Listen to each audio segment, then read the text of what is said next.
There is a detail in the Invincible title card that almost nobody catches the first time. The blood. That single splash of red on the logo grows, season after season, until by the later run you are looking at a title card more crimson than clean. The show is telling you every time you press play exactly how far it has gone, and nobody really mentions it. Tonight on Rock, we are walking slowly through the hidden side of Invincible. The Easter eggs, the production choices, the comic details the show buried in plain sight, the casting that plays like an inside joke, and the small things you only see if you stop and look. So get comfortable, turn the lights down, we will be here a while. And if you have not subscribed yet, it really does help us keep making these. Let us start there, because it really is one of the cleverest pieces of production design in modern animation. The first time you watch the Invincible opening, in the very first episode of the very first season, you get a clean title. Yellow and blue and white, the lettering crisp, a tiny spatter of red landing across the logo at the very end. It looks like an accident at first, a flick of paint, a wink at the genre. The way a superhero show might add a smear of grit to look a touch more grown up than it really is. But then, you keep watching. You finish that first episode, and the title means something completely different. Then you watch the next one, and the splash sits a little wider on the logo, the red feeling a little less like decoration and a little more like a record. And by the time you are deep into the show, the title sequence is drenched. The lettering is buried under crimson. The clean superhero logo has become a thing you cannot look at without thinking of bodies and broken bones and the particular sound a head makes against concrete. The argument the title card is making, quietly, in fractions of a second, is that this is a show that keeps a tally. It is not pretending the violence does not stay with it. It is showing you that it does. Most superhero stories scrub the blood off the suit between episodes. Invincible does the opposite. It lets it dry, it lets it set into the fiber of the show itself. And it is not subtle, exactly, but it is small enough that you can watch the whole series and never quite consciously notice that the opening is keeping score. The first time someone points it out, you go back, you scrub through the openings episode by episode, and you can chart the entire arc of the show in nothing more than the spread of one stain across one logo. It is a piece of animation that does the work an opening montage usually does in voiceover and stock footage. It puts the show's whole stance on violence in the corner of a graphic and lets you absorb it without ever quite knowing you have. There are smaller details in that opening too. The way the lettering rests on the page, the angle of the splash, the colors that nod toward the original comic cover where the logo and the blood first appeared together. The comic has always had that motif, the yellow and blue costume, the lettering, the splash of red. The animated show takes that motif and turns it into a meter. And once you see it, you cannot really unsee it, and the title card stops being a title card and starts being a small, honest confession at the start of every episode. If you are looking for buried things in Invincible, the first place worth looking is not on screen at all. It is in the cast list, because the voice cast for this show, if you actually sit down and read it carefully, is one of the strangest and most deliberate ensembles in animated television, and a lot of the casting choices are jokes, references, and quiet acts of love that you only catch if you grew up with the same shows the producers did. The most famous one, the one that fans tend to notice first, is Mark Hamill voicing the family costume designer, the man who makes Nolan and Mark their suits in his back office in a quiet, slightly cluttered tailor's shop tucked into the city. Hamill plays him as a grumbling craftsman, a little tired, a little put upon, with a voice that sits halfway between his speaking voice and something more theatrical. And there is a layer to it that lands even on the first viewing if you're paying any attention at all. Because of course the man who voices the most famous villain in animation, the man whose Joker has scored more genre television than almost any other performance, is the one stitching the capes. Of course. Once you know that the suit you were watching float through the sky was put together off-screen by Mark Hamill's character, the show takes on a slightly different color. There is a long tradition in animation of casting voices from genre history into small knowing roles, and Invincible leans into it harder than most. Hamill voicing the tailor is the example everyone cites, but it is not the only one. The show goes back to that well repeatedly, and almost every season has a moment where a voice walks on screen, says 4 lines, and you spend the rest of the episode going back to the cast list trying to confirm who you just heard. The lead cast itself is a similar set of small private jokes. Steven Yeun plays Mark, and Steven Yeun is the actor who, for an entire generation of television viewers, was the soft-hearted everyman in a brutal apocalyptic show that the same writer also created. Robert Kirkman created The Walking Dead.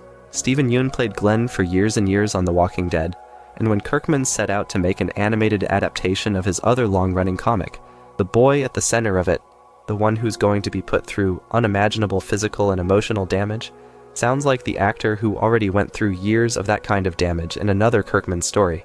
It is not just a casting choice. It is a kind of bookkeeping. It says quietly that this is the same writer, this is the same instinct, this is the same affection for the protagonist that is going to be balanced with the same willingness to put him through everything.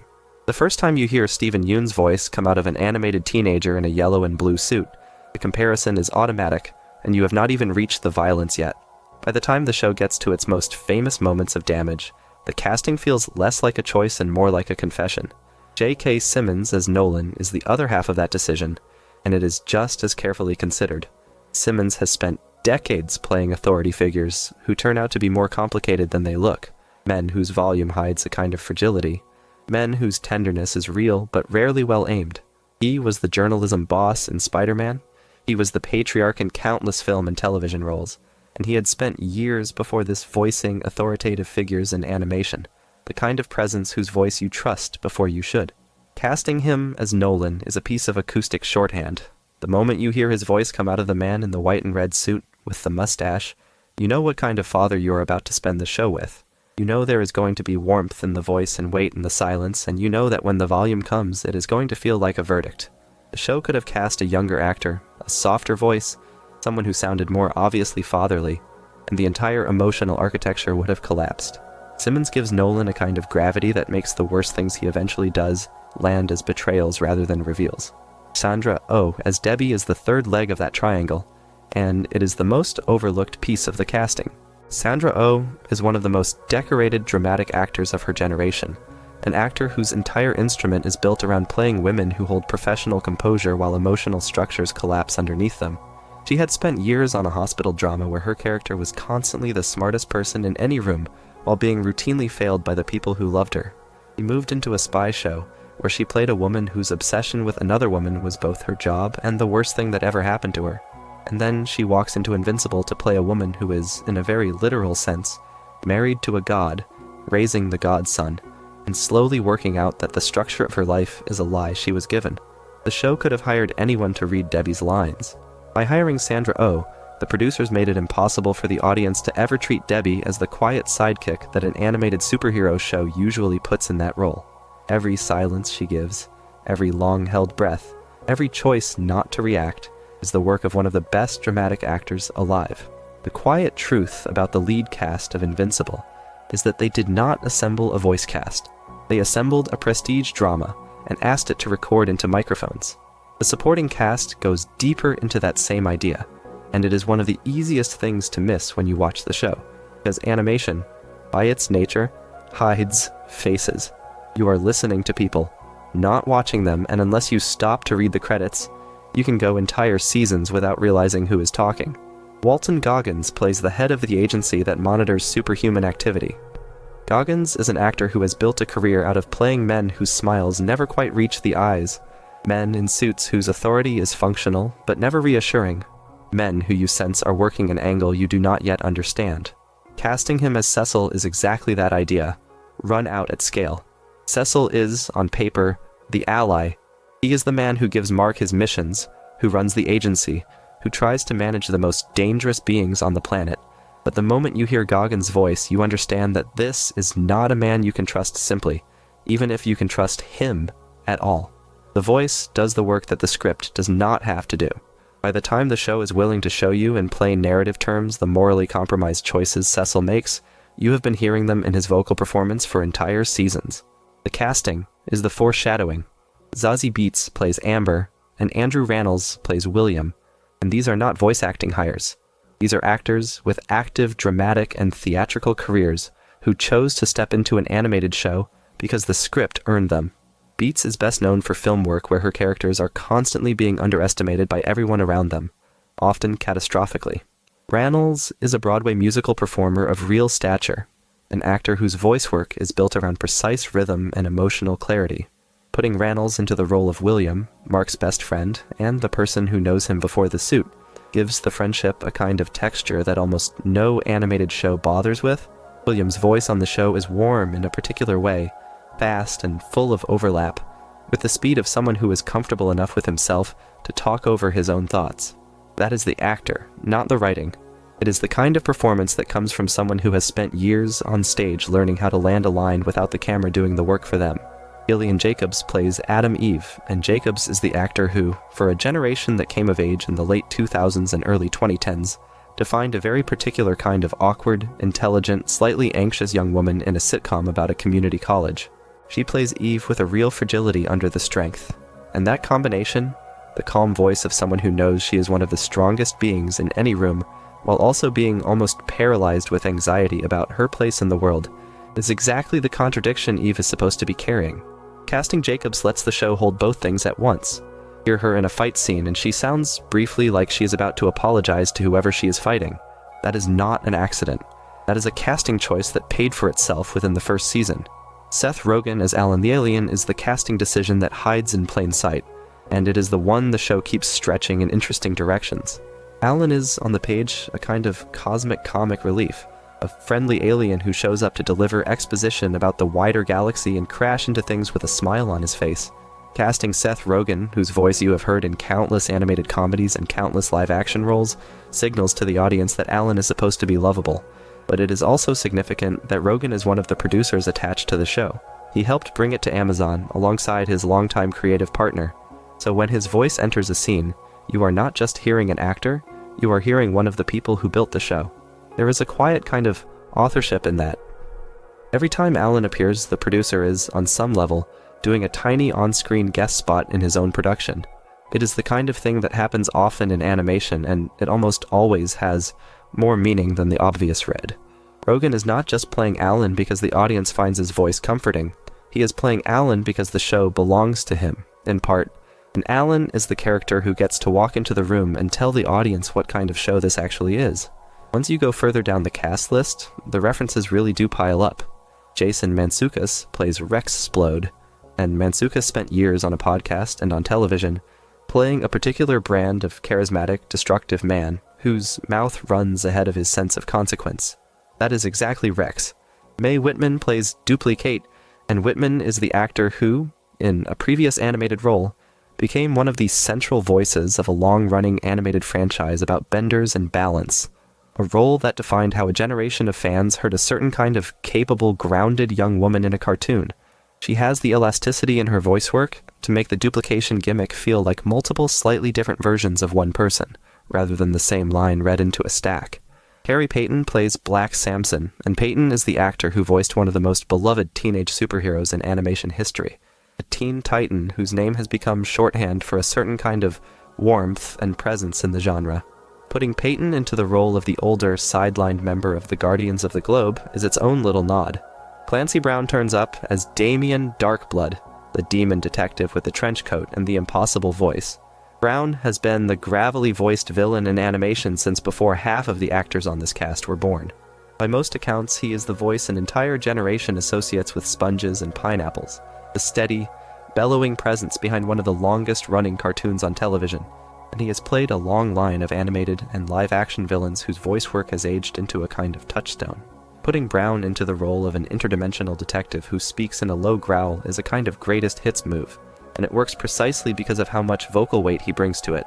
Mahershala Ali turns up as Titan, and Ali is the actor with 2 Academy Awards on his mantelpiece, an actor whose entire career is built on the way he can deliver a line at a third the volume of everyone else in the scene and still own the room.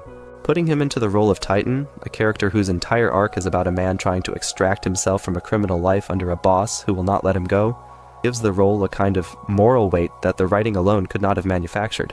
Titan, in the comics, is a relatively small character. In the show, every scene with him feels like the center of gravity, and the casting is most of the reason. The detail fans love to spot is that the show is willing to spend a film actor of that caliber on a role that, in any other animated series, would have gone to a working voice actor for a fifth of the cost. That is the production philosophy of Invincible in microcosm. They cast for performance, not for budget, and the result is a show that, on the ear alone, sounds nothing like its peers. Beneath all of those casting choices is the figure that fans tend to forget about, because his name is in the credits without his voice being attached to anything. Robert Kirkman is the writer who created the original comic Invincible, the same writer who created The Walking Dead, the same writer whose company Skybound produces the animated series. He is the closest thing the show has to an author in the older sense of the word. He is across the scripts, he is across the casting, and his fingerprints are on every major narrative decision the show makes. There is a detail fans of the comic notice immediately. The show does not film the comic. It adapts the comic with the comic's own author rewriting it as it goes. That is unusual.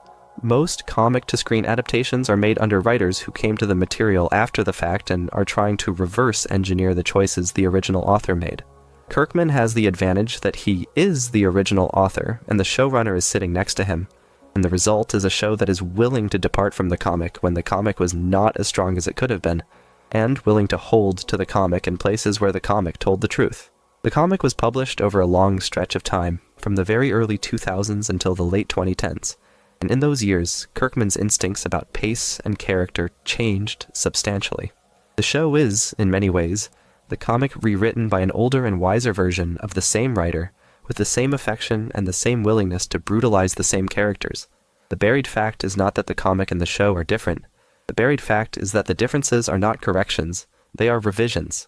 The author is not fixing the comic, he is rewriting it. You can see his fingerprints in the small details. The Walking Dead, his other great long-running work, is a story about people whose physical environment becomes more dangerous than they ever imagined, where the violence is sudden and degrading and rarely heroic, and where the moral question of the story is not whether to fight, but whether to keep loving anyone, when fighting becomes the only way to stay alive. That is, almost word for word, the question that Invincible asks. The genre is different, the skin of the story is different, but the engine underneath is the same engine. Kirkman has spent his entire career writing stories about people trying to hold on to their decency in worlds that are systematically trying to remove it. Invincible is a superhero version of that question, and once you read it that way, it is impossible to read it any other way. The blood spatter on the title card is the same blood as in his other show. The cast member at the center of it is the same actor as in his other show. The willingness to kill named characters without warning is the same willingness as in his other show. The show is, in a way that almost nobody talks about, a kind of secret sequel to The Walking Dead in voice and in stance. Kirkman himself appears in the show, in small ways, the way a comic creator might autograph their work. There is a kind of casting joke that fans of his other work tend to spot, where actors he has worked with before turn up in small roles in Invincible, sometimes as themselves, sometimes as fictionalized versions of themselves, sometimes voicing tiny background characters that nobody else would even notice. The credits of any given episode are worth scrolling through, because they are full of those tiny private acknowledgments, the names of people who worked on the comic, the names of artists, the names of people in his company who do not normally get on camera. The show treats the credits as a small private gallery the way a long-running television show eventually starts to, and once you know that, the picture changes. Invincible is not just a property, it is a small studio's most personal work. It is the closest thing in animation to a director's signature, except the director is the original author of the comic, and the signature is in the back half of the cast list. The biggest unspoken element about the relationship between the comic and the show, though, is one that fans of the comic spend hours arguing about. There are entire arcs in the comic that the show is willing to rearrange. There are characters who appear earlier or later. There are deaths that are moved by years of in-story time. There are relationships that the show resolves before the comic ever did. To a casual viewer, none of this matters. To a longtime comic reader, it is a constant low-level surprise. The comic, for example, has a famous storyline where Mark and Eve travel forward in time, and the future of the world is shown to be a particular shape. The show, in adapting that material, has been willing to lift the imagery without necessarily lifting the timeline. The comic has a long subplot about a character called the Immortal, who is functionally an analog of an older comic book hero whose lineage stretches back decades. The show keeps the character, keeps his historical significance, and gives him a slightly different inflection. The comic has a complicated story about the original Guardians of the Globe and what happens to them in their dying days. The show takes that idea and bends it, taking some of the emotional beats but giving the older heroes more pathos than the comic ever bothered to. None of this is hidden exactly in the sense that fans of the comic see it immediately, but to a viewer who has only seen the show, the changes are invisible. They feel like the only possible version of the story because the show is so confident in the way it tells them. The deeper truth is that the show is, on almost every major beat, a remix, and the remix is being done by the original musician. Let us spend a little time inside the opening sequence again, because the title card is not the only thing in there that is doing more work than people give it credit for. The Invincible opening sequence in the animated show is short. It is a flash of imagery cut to a brief musical motif. Most viewers, by the time they reach the second or third episode, are skipping it without thinking, but it is full of images that are doing the same thing the title card does. They are foreshadowing.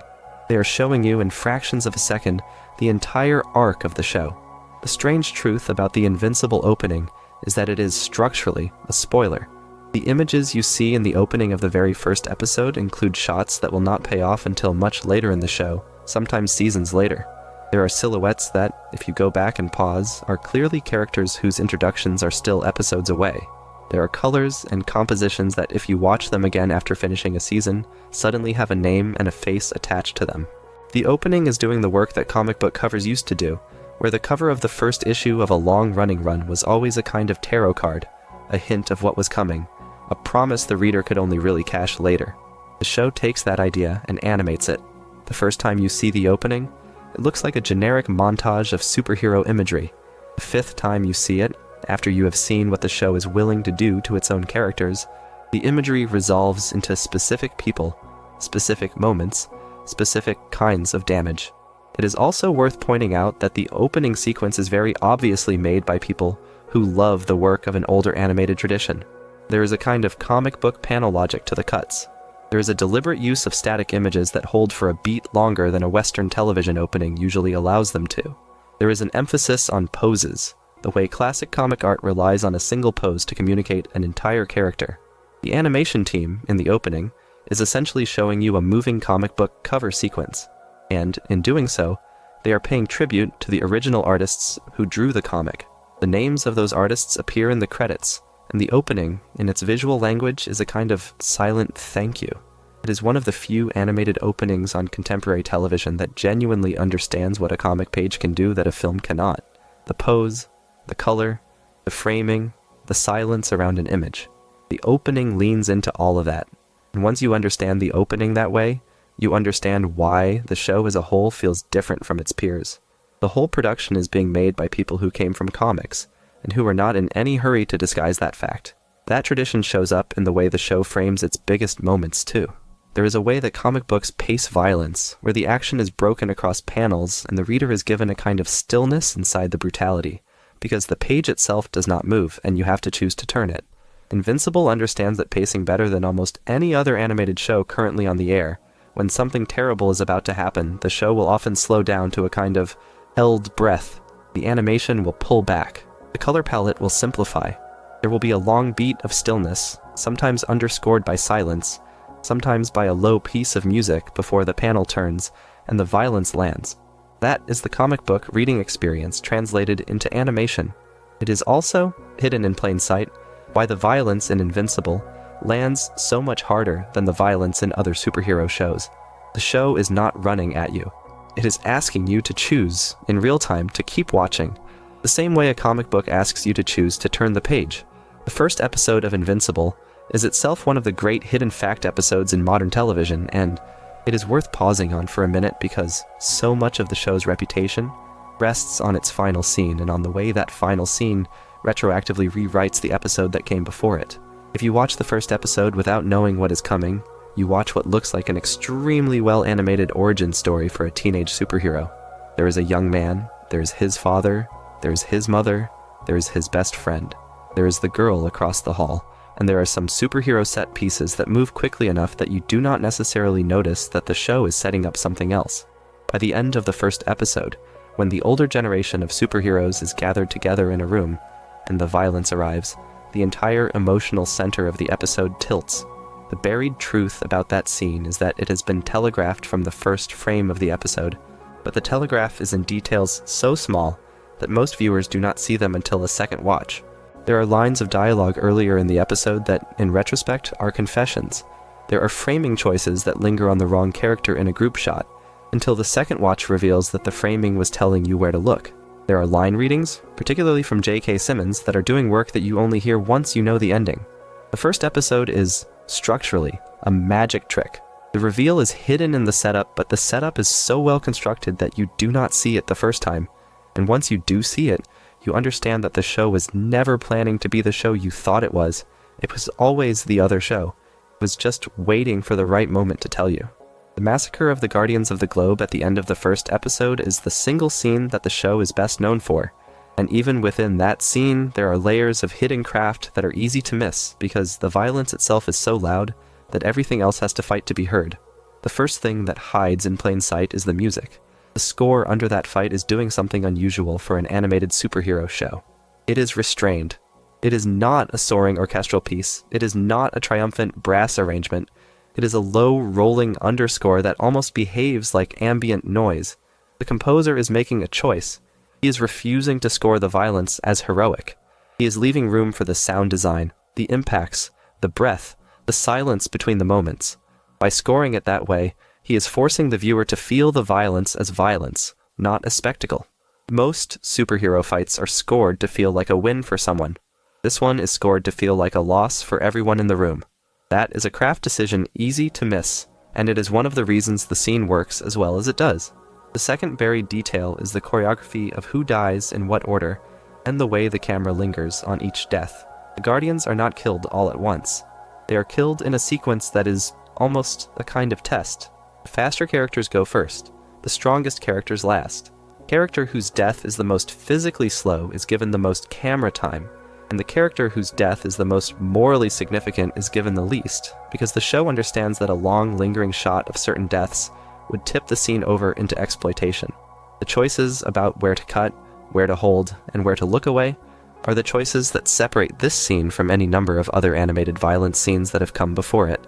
The team is making decisions about decency in real time, and those decisions are visible if you slow the scene down and watch them. The scene does not flinch, but it does choose, every single moment, what it is willing to put on screen and what it is willing to leave to inference. The third buried detail is the lighting. The fight takes place in a single windowless room, and the lighting of that room is mostly diegetic, coming from overhead fluorescent-style fixtures that, in the comic, were a particular shade of blue-white. The animated version preserves that lighting, but it lets it shift across the scene as the violence progresses. The color temperature warms up as the room fills with blood. It is not a major effect, it is not screaming for attention, but the room gets perceptibly redder by the end. The choice is essentially the same choice as the title card. The room itself is keeping a tally. The lighting is doing the moral accounting on behalf of the camera. By the end of the scene, the room has changed color in a way that mirrors what has happened inside it. That is a piece of production design that almost nobody notices the first time, and it is also, once you do notice it, the entire show in microcosm. And then there is the silence at the end of the fight. The show makes the choice to hold on the room, on the bodies, on the man standing in the middle of them for a beat longer than a Western television show would normally allow. It does not cut quickly to credits. It does not cut to the next scene. It holds just long enough for the violence to settle, just long enough for the viewer to register what has happened, just long enough for the moral weight of the scene to land. That held beat is one of the hardest things to do in television, because every part of the production machine is built to keep things moving. The fact that the show stops, that it lets the camera sit in the room with what has happened, is a deliberate creative choice. It is also a comic book reading experience translated into television. The page does not move. You have to turn it. The show is asking you to turn it. Damien Darkblood is one of the show's stranger choices, and his quiet weight is hidden inside a different question. Damien Darkblood is a character with a long history in independent comics, and the version of him that appears in Invincible is a direct lift from the original comic. He is a demon detective. He has been pulled from another dimension. He speaks in a low, graveled voice. He is the only character on the show who can almost immediately tell that something is wrong with the official story about the Guardians of the Globe, and he spends entire episodes wandering around at the edges of the narrative trying to make the protagonists hear him. The unspoken thing about Damien Darkblood is that, in a more conventional version of this story, he would have been the entire plot. A different show would have given him his own episode, his own theme music, his own slow climb toward exposing the truth. Invincible refuses him. He is left in the margins. He is dismissed by the people who have the power to do anything about what he has discovered, and the show makes you watch him be dismissed. The moral weight of that subplot is that the conspiracy was solvable, that there was a character within the show who solved it before anyone else, and that the system around him refused to listen to him because of who he was and what he looked like. That is the show, doing a quiet little parable about authority and prejudice without ever announcing that it is doing so. Damien Darkblood is a kind of canary, and the show kills the canary without anyone in the story noticing, and only the audience catches that the canary was right. There is also a small, easily missed casting choice associated with Damien Darkblood. Clancy Brown was, before this role, the voice of some of the most iconic animated villains of his generation, characters whose voices are associated with menace by basically everyone alive today. Putting Brown into the role of Damien Darkblood means that the audience is wired, from the first moment, to distrust the detective. We have been trained by other shows to hear that voice as a threat. The show uses our own prejudices against us. We assume the deep-voiced detective from another dimension must be the villain, and the show makes us assume that, and then it reveals that he was right all along. The voice is the trick. Once you understand that, you understand that the casting was doing rhetorical work on the audience that the script could not have accomplished on its own. The Mauler twins are one of those small, unusually clever side plots that the show inherits from the comic, and treats with even more care than the comic did. The basic conceit is simple. They are identical brothers, both scientists, both criminals, who can clone themselves and consistently do. The buried joke about the Maulers is that the show is actively playing a trick on the audience about which of the two is the original. The comic established a particular running gag where each twin would insist he was the original and the other was the clone, and where the gag itself made it impossible to ever know for sure. The show preserves that gag, but tightens it. Every scene the Maulers are in, the dialogue is constructed so that you, the viewer, are watching for the tell. You are watching for the inflection that gives one of them away. You never quite get it. The animation team is consistent enough that the brothers look identical, and the writing team is consistent enough that the brothers sound identical, and the question of which is the real one becomes a kind of low-level joke that runs underneath every scene they are in. The deeper thing, the one fans of the comic argue about, is that the gag is making a point about identity. If a clone has the original's memories, and the original's body, and the original's voice, then the difference between the clone and the original is purely a matter of social agreement. The Maulers are a small philosophical joke embedded in a side plot, and the show keeps the joke running for entire seasons without ever announcing that it is doing so. Once you know it is there, you cannot watch the Maulers any other way. The Adam Eve special, the standalone animated episode that the show released between major seasons, is the kind of side project that, in another series, would have felt like filler. In Invincible, it is one of the most carefully designed pieces of supplementary material in the show's history. It is an origin story for one of the show's most powerful characters, and it does the work that the main show could not have done in the rhythm of its own pace. The buried detail about that special is that it is functionally a piece of foreshadowing for the larger show, told in the form of a backstory. The choices the special makes about how Eve's power works, where it comes from, what it costs the people around her, set up an emotional center that the main show eventually has to return to. The special is also doing something quieter, which is rehabilitating a character that the comic, by its own admission, did not always treat well. The comic introduced Eve in a particular way, with particular tropes, and the show is using the special to give her a complete and dignified backstory before the main show has to put her through anything else. The hidden generosity of that decision, the willingness to spend an entire animated special on one character before sending her back into the meat grinder, is the kind of thing that only a writer with a long relationship to the material would think to do. It is Kirkman, again, giving an older version of his own character the dignity that the younger version of himself did not always extend. The other quiet truth about the special is that it works as a small piece of animation in its own right, with a distinct visual style from the main show. The color palette is softer, the line work is lighter, the pacing is slower, the team is leaning into the more emotional, less violent end of the show's tonal range, and proving that they can do it. The special is a kind of demonstration that the show is not only capable of brutality, that it is, at its core, a show about people, and that it knows how to render their interior lives at the same level of craft as their exterior catastrophes. The fact that the show was willing to make that demonstration in the form of a one-off special between the major releases says something about the creative confidence the production had reached by then. They were not anxious about reminding the audience of who they were. They were willing to spend an episode making a different argument. The Guardians of the Globe, taken as a unit, are a category of buried meaning unto themselves. The original Guardians of the Globe in the comic were transparently a parody of an older and more famous superhero team, the kind of analog that comic books have always used to let an independent writer comment on the mainstream genre without actually writing a licensed character. The show inherits all of those parody figures and treats them, mostly with affection. Aquarius is the water character. War Woman is the warrior.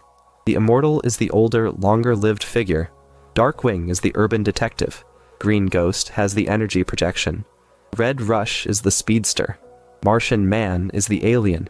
Each of them is, transparently, a reference to a much more famous member of the team they were modeled on, and the show is willing to use that reference to comment on the genre.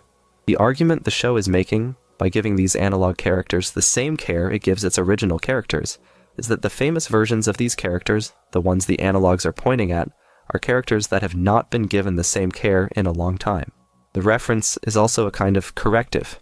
The show treats Aquarius as a person, not as a joke. The show treats War Woman as a person, not as a beat. By treating the analogs seriously, the show is reminding the audience that the originals could be treated more seriously than they often are. The roster of the second Guardians of the Globe, the team that gets assembled after the events of the first episode, is itself a piece of foreshadowing. The team is made up of younger characters who, individually, are not as powerful as the original Guardians were. They are stitched together, hastily, by a system that needs a public symbol of order more than it needs an actual functioning team. The unspoken thing about the second Guardians is that the show is, even in the early episodes, telling you that the system around them is a lie. The team is a public relations exercise. The agency that sponsors them is making decisions that have nothing to do with their welfare. The character whose ego is largest is the one given the leadership, even though he is the least equipped to hold it. The team's failures, when they come, are not failures of the people on the team. They are failures of the system that built the team in the first place. And the show, by building that team the way it does, is quietly setting up the larger critique it is going to spend the rest of its run developing. The Guardians are not protected by the system. They are used by it.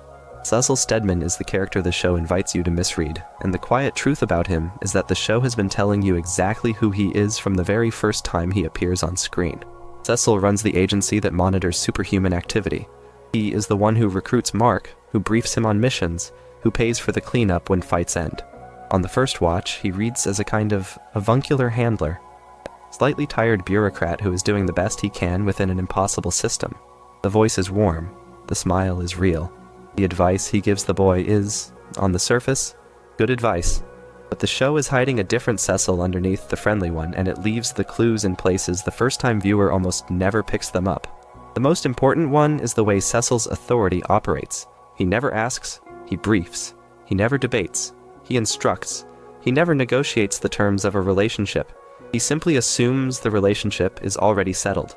That is the voice of an agency man who has spent a very long time getting his way, and the show lets it ride underneath the warmth, like a second tone. The piece of Cecil the show eventually pays off, with care, is his willingness to use people.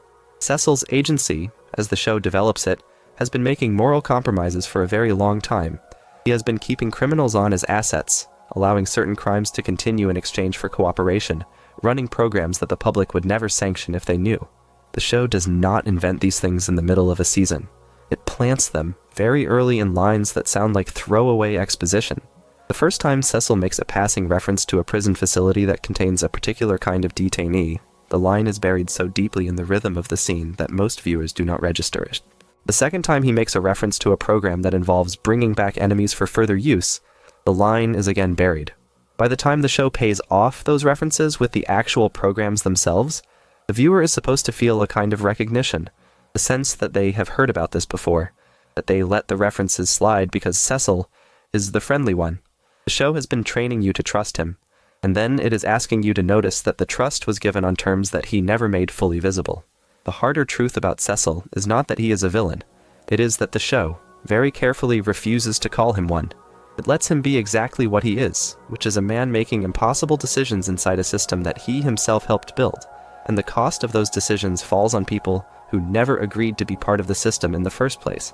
The Rannells are the most precise example of that contradiction, and they are one of the show's most morally serious creations. The Rannells, as the show eventually reveals, are reanimated corpses, brought back to a kind of functional life by a young scientist named D.A. Sinclair, and adapted into Cecil's program as a kind of disposable enforcement asset. The buried craft choice is that the Rannells are visually designed in a way that quietly refuses to let the audience get comfortable with them. They are humanoid, but the proportions are wrong. Their faces are partially visible, but not enough to make them readable as people. The animation team is making them deliberately uncanny so that the viewer can never quite forget what they are. The visual design is doing the moral work that the script does not have to do. Every time a Rannells appears on screen, the show is reminding you without saying anything that this used to be somebody. Someone has been turned into a tool. The fact that the tool is in the service of the agency, and that the agency is in the service of the protagonist, is one of the show's hardest moral knots. The unspoken truth is that the show makes Mark complicit in the existence of the Rannells without ever stopping to point out that he is. He uses them. He fights alongside them. He benefits from them. The cost of using them is paid by the people they used to be, and that cost is paid out of frame before the show begins in the bodies of the dead. The show eventually puts pressure on this knot, and it does so in a way that is itself easy to miss, because it is hidden behind a moment that looks like a more conventional plot turn. There is a sequence where the Rannells are essentially confronted by the people who knew the dead before they were Rannells, and the show is willing to make Mark and the agency look bad in that confrontation in a way that, in a more conventional superhero show, would have been softened. The show does not soften it. It lets the moral cost land. The question fans tend to argue about is whether Cecil is irredeemable after these revelations, and the show's answer to that question is a kind of refusal. It refuses to give you a simple answer. It refuses to let you condemn Cecil and walk away. It refuses to let you forgive him and walk away. It leaves him in the middle of his own contradictions and asks you to sit with him. That is the kind of moral writing that animated superhero shows almost never attempt. Most superhero stories sort their characters into the rooms of right and wrong with a fairly quick hand. Invincible refuses to do that, and the refusal is the show's signature. The Think Mark scene, the moment at the end of the first season that the audience tends to mention before anything else, is the moment that turned Invincible from a cult favorite into a phenomenon. The thing that almost gets lost about the scene is that almost everything that makes it work was decided in pre-production, and almost none of it is the violence itself. The choice to set the fight across multiple countries is deliberate. The fight is not contained to one city. It is moved, mid-sequence, to other places, including transit hubs full of civilians. The choice to drag the fight into populated areas is a moral choice.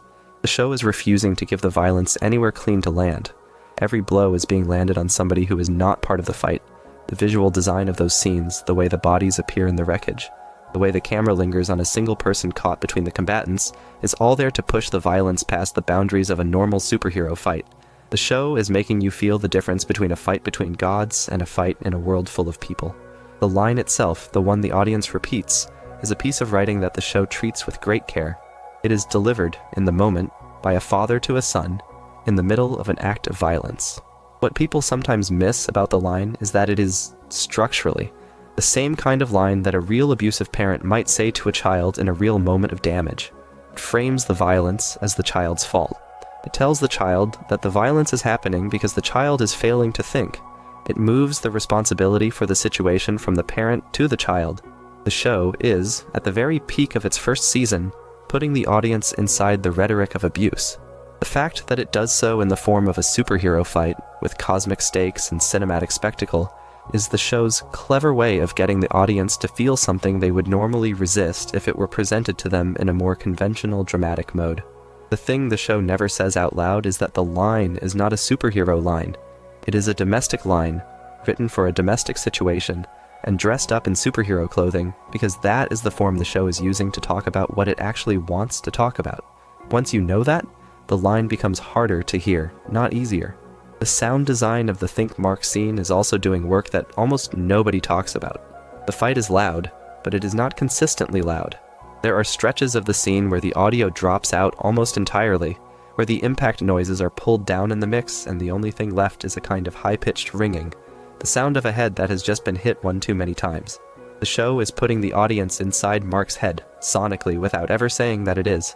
The choice is small enough that you do not notice it consciously, but it is the reason the scene plays the way it plays. The viewer is not watching Mark take damage from the outside, the viewer is taking the damage with him. The mixing engineer is, in those moments, the most important person in the production. The fact that the show is willing to drop the sound to that degree, that it trusts the audience to sit with the silence, is one of those production decisions that no normal Western animated show would ever risk. It works because the show has earned it. Conquest, the antagonist who arrives in the show's later run, is a character whose weight comes from the years of setup that precede him. From the first season, the show has been planting the existence of the Viltrumite Empire and the existence of more Viltrumites than the audience has yet been allowed to meet. The deeper truth about Conquest is that he is not, structurally, a new character. He is the embodiment of a category that the show has been describing for entire seasons. Every time a Viltrumite is mentioned in passing, every time Mark or Nolan refers to the Empire and what it does, every time the older heroes mention what they know about Viltrumite combat capability, the show is, in effect, building Conquest before he arrives. By the time he lands, the audience already knows what he is, even if they do not yet know his face. He is the consequence of every off-screen sentence the show has been planting since the very first episode. The other quiet detail about Conquest is the way the show frames his fight as a confirmation of everything Mark has been told about Viltrumite combat. The fight is not a struggle for strategic dominance. It is, structurally, a punishment. Conquest is, in his own eyes, not really fighting Mark. He is correcting him. He is administering a kind of physical sentence that he believes the boy has earned by refusing to join the Empire's project. The show makes that distinction visible in the choreography of the fight.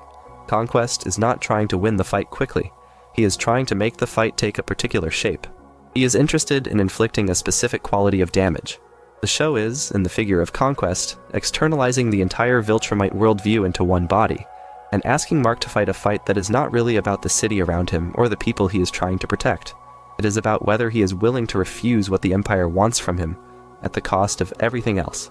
Conquest is the show's argument about the Empire, given flesh, given a face, given a voice. He is not a one-off villain. He is a thesis statement. The Viltrumite Empire itself is the part of the show that, when read carefully, makes Invincible something more than a superhero story. The Empire is, on the surface, a galactic civilization built around the idea that the strong have a duty to remake the weak. They believe in conquest, in absorption, in the systematic application of their own genetic superiority. They believe that the universe will be better, eventually, if the strongest possible version of a single people is allowed to write the laws of every world. That sentence, written out plainly, is the basic creed of fascist political philosophy. The show is not subtle about this. The Empire is, in almost every detail, an analog for a particular kind of human politics, and the show is willing to follow that analog to its conclusions. The thing easy to miss, for viewers who are not used to reading superhero shows as political fiction, is that the show is doing political fiction in plain sight, and is going further with that fiction than almost any other contemporary superhero series. The deeper argument about the Viltrumite Empire is that the show's most morally complicated case against it is not made through the villains. It is made through the heroes. Nolan, when the audience first meets him, is a Viltrumite who has been sent to Earth on behalf of the Empire. His entire mission, before the show begins, was to soften the planet for absorption. The unspoken thing is that he failed at the mission because he fell in love with a human. He had a son. He built a life. The Empire's worldview, the thing that organized his entire identity, was broken by a piece of his life he was not supposed to take seriously. The show is asking, very quietly, what kind of system requires the suppression of attachment, the suppression of love, the suppression of family in order to function? And it is answering, in the figure of Nolan, that such a system is structurally incompatible with the human heart. The show is, beneath all the punching, a story about ideology and what ideology costs the people who hold it. Mark's existence is, in a literal sense, the failure of the Empire's project. He is the child of a Viltrumite who could not finish the assignment. He is what love does to a soldier. The Flaxen dimension is one of those plot devices that, in a lesser show, would have been a one-off comedy bit. The Flaxens are a small, gray-skinned alien species who attack Earth through dimensional portals, and the joke about them is that time runs at a different speed on the other side of the portal. A few minutes on Earth is years on the other side, and the show plays with that effect in a very particular way. The first time the Flaxens appear, they are dispatched with relative ease. The next time, they have been training for what is, on their side, decades. The next time, they have built entire war economies. The deeper thing about the Flaxen plot is that the show is, in a small way, telling you a parable about time and trauma. The amount of damage you can sustain in a moment is small. The amount of damage that can build up around you while you live your normal life is unlimited. The Flaxens are the show's small way of dramatizing that idea. Every time Mark closes the portal, a generation of his enemies has had time to grow, to remember him, to plan for him. He is, without ever noticing, accruing enemies that he will never be able to outpace. The subplot is also, structurally, a metaphor for what is happening to him emotionally. The damage that does not get addressed is the damage that compounds in places he cannot see. Amber Bennett's relationship with Mark and what she knows about him is one of the show's most carefully reworked storylines. And the difference between the comic and the show is the kind of details long-time readers tend to flag for new viewers. In the comic, Amber is, for a long time, in the dark. She does not know that Mark is invincible. She suspects that he is unreliable, that he is failing her, that he is, in basic relationship terms, not showing up. The comic plays that subplot for a kind of romantic frustration. The show makes a deliberate decision to handle it differently. The show lets Amber find out earlier. The show lets her have a relationship with the secret, rather than a relationship with her ignorance of the secret. This is one of the cleanest examples of the show choosing to revise the comic in a way that feels more honest. The comic's version was, by 21st century standards, a slightly outdated romantic trope. The kind of plotline where the girlfriend is treated as an obstacle to the hero's life, rather than as a person with her own perspective. The show fixes the trope by letting her be a partner, an antagonist, a confidant, a critic, sometimes within a single scene. It is a small change with very large consequences for what kind of relationship the show is willing to depict, and it is one of the clearest examples of Kirkman, as an older writer, rewriting his younger self. The college subplot in Invincible is one of those structural choices that, on a first watch, can feel like the show pulling its punches. The mid-season episodes tend to spend significant time on Mark's college life, his classes, his friendships, his roommate, his attempts to balance the suit with a syllabus. The piece almost no one notices is that the college plot is the load-bearing element of the entire emotional architecture. It is what keeps Mark plausibly human. If the show only ever showed you the fights, you would lose track of who Mark is as a person, and the violence would become abstract. By insisting on the boring details of college, the dorm room, the awkward interactions with classmates, the late-night conversations with William, the show is keeping Mark close to the audience. It is reminding you that the person taking these hits is a teenager who has homework due. The show is using the college plot as a kind of anchor for the violence elsewhere. The more domestic the small scenes are, the more catastrophic the large scenes feel. The contrast is the whole technique. If you cut the college subplot out of the show, the violence stops working. The college subplot is not filler. It is the structural reason the violence is not numbing. The animation philosophy of Invincible is itself one of those details easy to overlook, because the show looks, on the surface, fairly straightforward. The lines are clean. The colors are flat. The motion is mostly within the conventions of a particular Western television animation tradition. To the eye, it looks like a competent but not especially ambitious adult animated show. The truth is that the simplicity is a deliberate choice, and that the simplicity is doing work that more elaborate animation would not. The show needed an animation style that could survive being intercut with extreme violence without tipping into either gratuity or comedy. A more stylized animation would have made the violence feel like a joke. A more realistic animation would have made the violence unwatchable. The team chose a middle path, a style that looks recognizably like a Saturday morning cartoon at first glance, so that when the violence arrives, it lands with a particular kind of cognitive dissonance. You are watching a show that looks like a kid's show, and the show is using the way it looks to make you feel the violence harder than you would in a show that looked more grown up to begin with.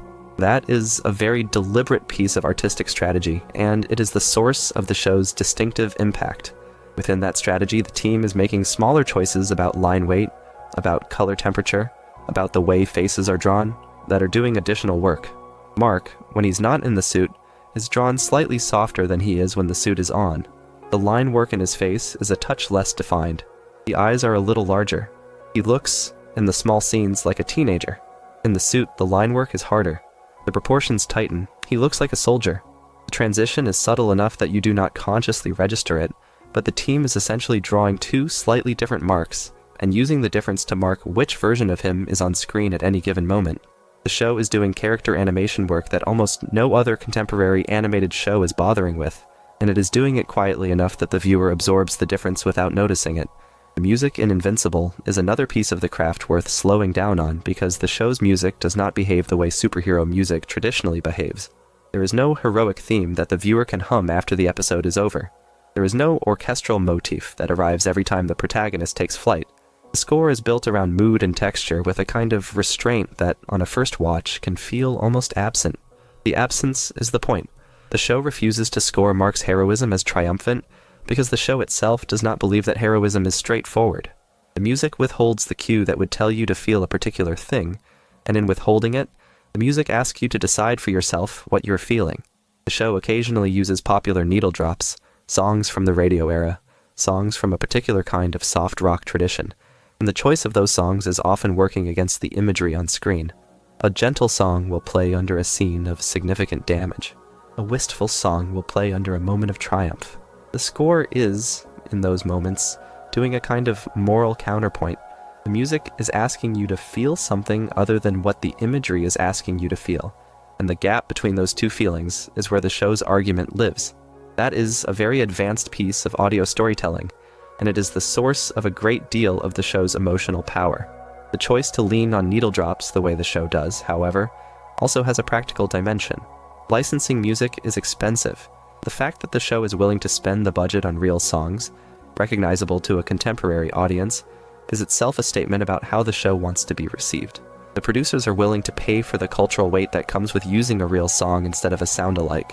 That is a budgetary decision that comes from a particular kind of creative confidence, and it places Invincible in a different category from most adult animated shows, which traditionally do not have the budget for that kind of licensing.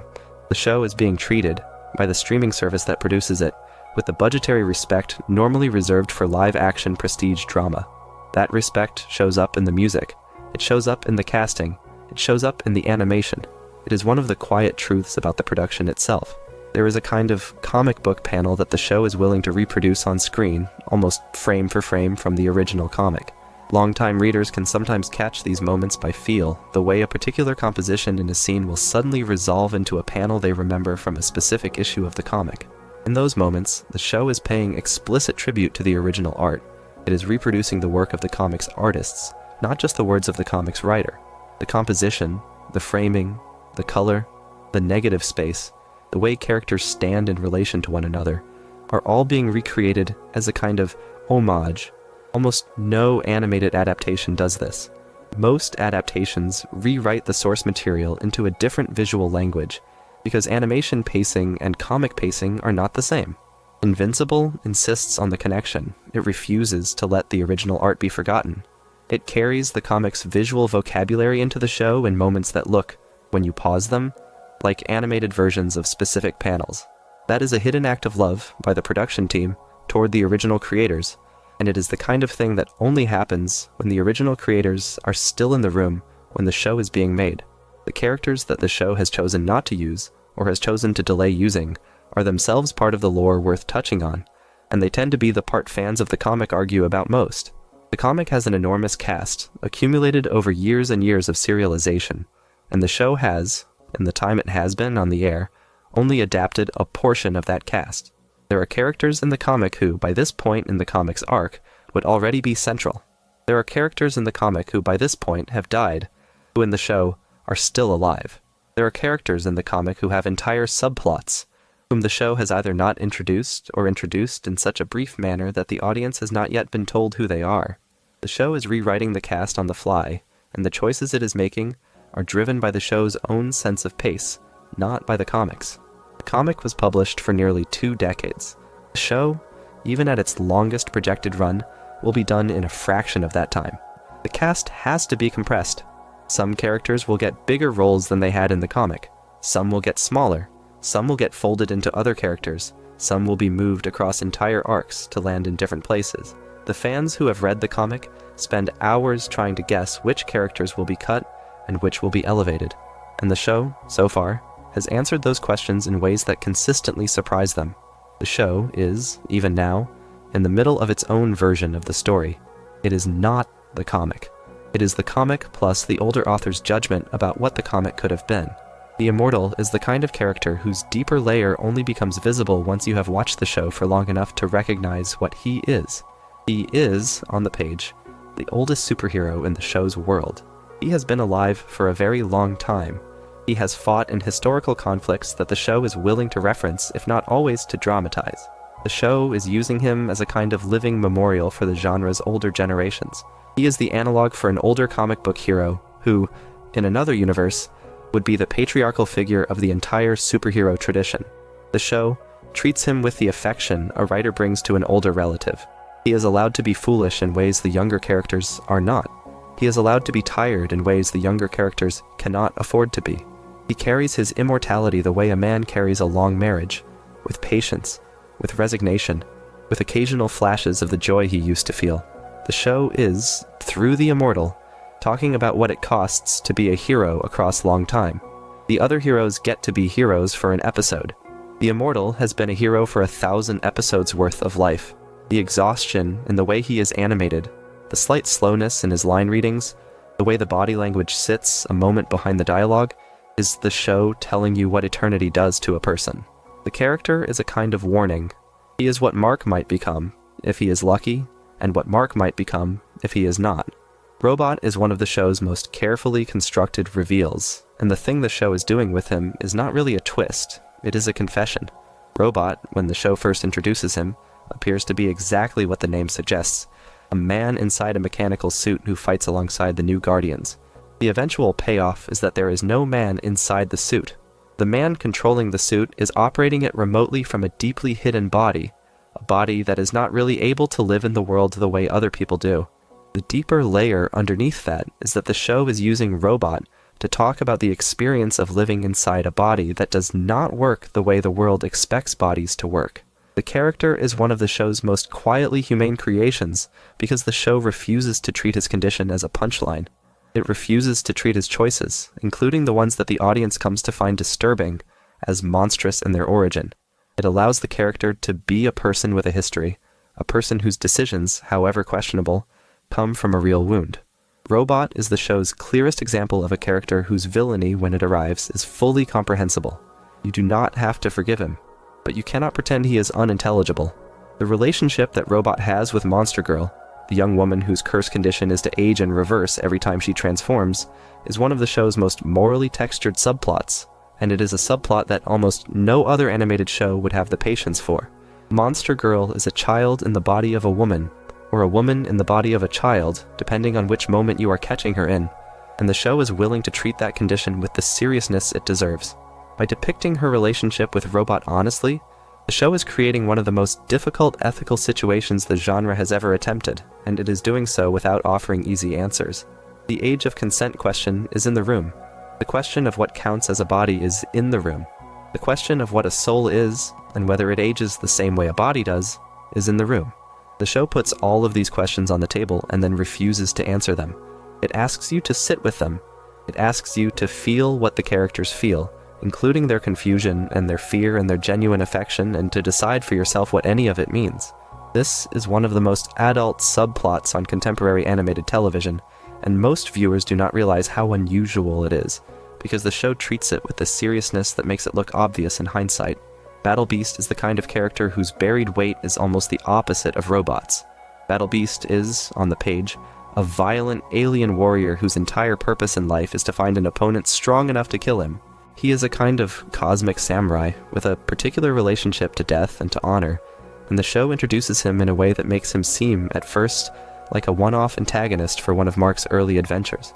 The truth is that Battle Beast is one of the most consistently devastating presences in the show. Almost every fight he is in, he wins, or he wins until he chooses to stop. The choreography of the fights he is in is markedly different from the choreography of other fights in the show. He moves differently. His blows land differently. The show animates him in a way that makes him visibly heavier than the other characters. The show is teaching the audience, through the way Battle Beast moves, that the universe contains beings whose power scale is far above anything the protagonists can defeat through conventional means. He is, in animation terms, the show's argument that some fights cannot be won. Mark, when he fights Battle Beast, learns something he could not have learned any other way, which is that the universe contains opponents who are simply better at violence than he will ever be. Battle Beast is the show's version of a humbling, and the show is willing to humble its protagonist in a way that almost no superhero show is willing to humble its lead. Anissa is one of the harder characters to write about, and her arc is one that the show approaches with significant care. Anissa is a Viltrumite woman who, in the comic, has a relationship with Mark that comic readers describe in different ways depending on the reader. The show handles her arc with a deliberateness that, again, looks like Kirkman in his older writing mode, looking back at what the comic did and being willing to revise it. Her introduction is structured to ensure that the audience reads her actions as actions, not as romantic plot. She is presented as a soldier carrying out a mission with a particular kind of belief about what the Empire requires of her. The show is unwilling to soften her, but it is also unwilling to repeat the comic's framing wholesale. The result is one of the most uncomfortable extended subplots in the show's run, and it is meant to be uncomfortable. The thing the show wants the audience to feel is that the Viltrumite worldview, when applied to questions of family and procreation and consent, is a horror. The Empire's plans for the future of its species depend on the violation of every value the show, and any reasonable viewer, holds important. By forcing the audience to sit with that, the show is making one of its sharpest possible critiques of the Empire. Nyssa is not a romantic subplot. She is a political argument. The female Viltrumites as a category are themselves a buried piece of world building, because the show eventually reveals that the Empire's understanding of its own population is built on a kind of demographic crisis. By most accounts, the Empire has fewer women than it can sustain. The Empire's project, on a long enough timeline, requires a particular kind of breeding program to continue its species. The detail the show buries inside cosmic exposition is that the Empire is, in essence, a dying civilization that has not admitted to itself that it is dying. Its conquests are not the actions of a confident people. They are the actions of a people who are running out of time, and who have responded to that running out by trying to seize control of as much of the universe as possible before they can no longer do so. The Empire is, structurally, a kind of grief, organized as a project of dominance. The villains, when read this way, are tragic. The show does not let them off the hook for being tragic, but it is willing to let the tragedy sit underneath the violence, the way it does with almost every villain in the show. Almost none of the show's villains are simply evil. They are wounded, or they are dying, or they are trapped, or they are following the logic of a system that has not yet been broken open. The show finds the broken thing inside each of them and lets you see it, and then it asks you to decide what you feel. The color palette of the show, taken across its full run, is doing work that is hidden in plain sight. The first season of Invincible is, in color terms, relatively bright. The yellows are saturated, the blues are clean, the reds are pointed. As the show progresses, the color palette darkens, the shadows deepen, the highlights become more clinical, the reds become slightly less saturated, except when they need to land. The show is, again, using the production design to register its own emotional weight. By the time you are deep into the run, you are watching a show whose visual language has noticeably aged. It looks tired. It looks worn. It looks, in color terms, like a show that has seen what it has seen. That is not an effect that an animated show usually allows itself to produce. Most animated shows are anxious about maintaining a consistent visual identity, because the consistency is what reads as professionalism. Invincible, by allowing its own color palette to evolve with its tone, is making a bet that the audience will follow it. The bet pays off because the show feels, by the time you reach its later seasons, like a different show in a way that you cannot quite name. The reason you cannot name it is that the show has been very quietly changing color underneath you the whole time. The use of background details in Invincible is also worth slowing down on because the show is willing to plant information in the back of frames that almost no other animated show bothers with. There are newspaper headlines visible on newsstands that comment on events the show has not yet dramatized. There are television sets in the background of scenes whose chirons reference characters that the show has not yet introduced. There are posters on dorm room walls that nod to other Skybound properties, to comic book history, to bands and films, and television shows that the showrunners apparently grew up with. The show is using its backgrounds the way a great comic book artist would use the gutters of a page, as a space where additional information lives. If you pause the show at random intervals, you will find moments where the background is doing more storytelling than the foreground. There are scenes where a character is delivering a fairly conventional piece of dialogue, and behind them, on a television set, a news anchor is talking about something the foreground has not yet acknowledged. The show is, at all times, dramatizing more than one timeline. The foreground is the personal story, the background is the public story, and the public story is always slightly ahead of the personal one because the show wants to remind you that the world is bigger than the protagonist and is happening all the time in ways he's not paying attention to. Donald Ferguson is the agency man who orbits Cecil, and his arc is one of the show's most patient long-term reveals. Donald is, on the first watch, a kind of background presence, a steady second-in-command who is always at Cecil's elbow, who handles the logistics, who occasionally delivers a piece of exposition. He does not appear at first to be a character in his own right. The deeper thing is that he is, in his own quiet way, the show's most insistent question about what it means to live inside the agency's moral compromises. The show eventually reveals things about Donald that recontextualize his entire role in the previous episodes. The choices he made before the show began, the choices he is making now, the choices he will be asked to make later, all sit on a particular kind of moral fault line. The show is, through Donald, asking what loyalty costs a person, and what a person owes to themselves when the institution they serve asks them to give up pieces of who they were. The character is one of the show's quieter triumphs, because almost no animated show would spend the patience that the show spends on him. Most animated shows treat agency middle managers as set dressing. Invincible treats Donald as a person whose life has its own shape, its own losses, its own slow accumulation of regret. Once you know who he really is, you cannot watch his earlier appearances the same way. He is a man who has been carrying a great deal of weight in plain sight, and the show was, the whole time, asking you to notice it. Rex Splode is the show's clearest example of a character whose deeper layer is, paradoxically, that he has more interior life than the show initially admits. Rex, in the first season, is presented as a kind of self-impressed boy in a suit, a man whose mouth is always running ahead of his judgment, whose ego is the loudest thing about him. Over time, the show is willing to peel that performance back. There are moments, late in the show's first major arc, where Rex is given a quiet scene that reveals he has been performing the bravado, that the loudness is a kind of armor against fear, that under the swagger, he is, in fact, a young man who has been told for too long that he is disposable. The show is gentle with that revelation in a way that the audience does not always expect.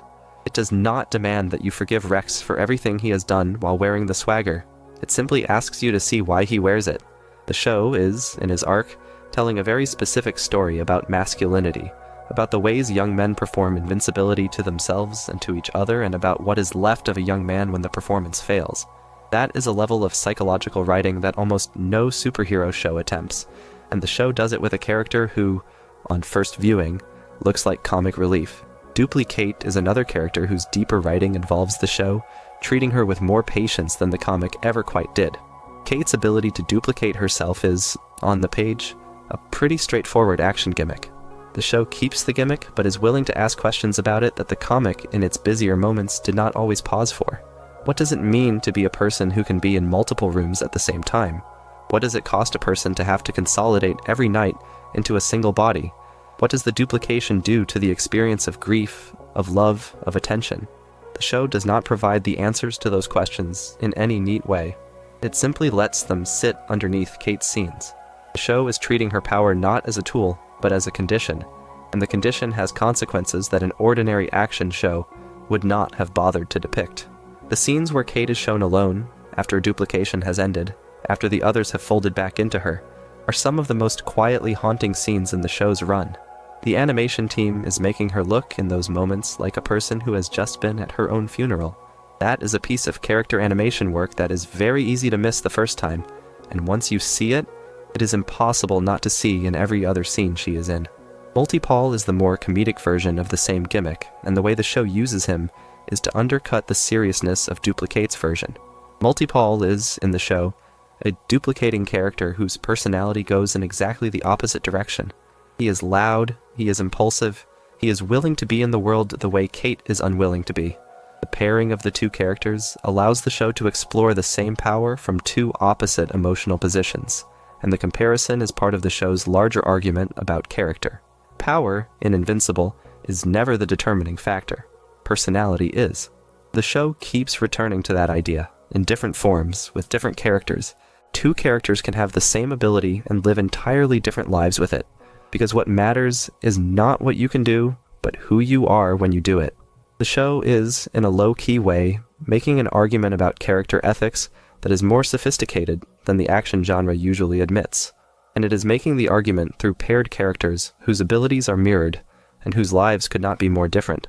The news broadcasts that the show uses as connective tissue are themselves worth closer attention. Whenever something significant happens, The show will often cut to a news anchor or to a montage of news clips reporting on the event. The choice to use news as a transitional device is not an accident. The show is making a point about how the public learns about superhero activity, and about the gap between what happens and what gets reported. The news in Invincible is always slightly wrong. The framing is off, the emphasis is misplaced, the cause and effect is muddied. The show is reminding the viewer that the version of events that gets aired is not the version of events that the audience has just seen. There are moments where the news anchors will refer to a confrontation as a victory when the audience has just watched it be, at best, a draw. There are moments where the news will praise an agency action that the audience has just watched be a moral catastrophe. The show is using the news, in those moments, to ask the viewer to think critically about the narratives the public is given. That is a piece of political commentary embedded in a piece of structural pacing, and it is one of the show's most consistently subtle moves. Most viewers experience the news segments as a way to compress time and information.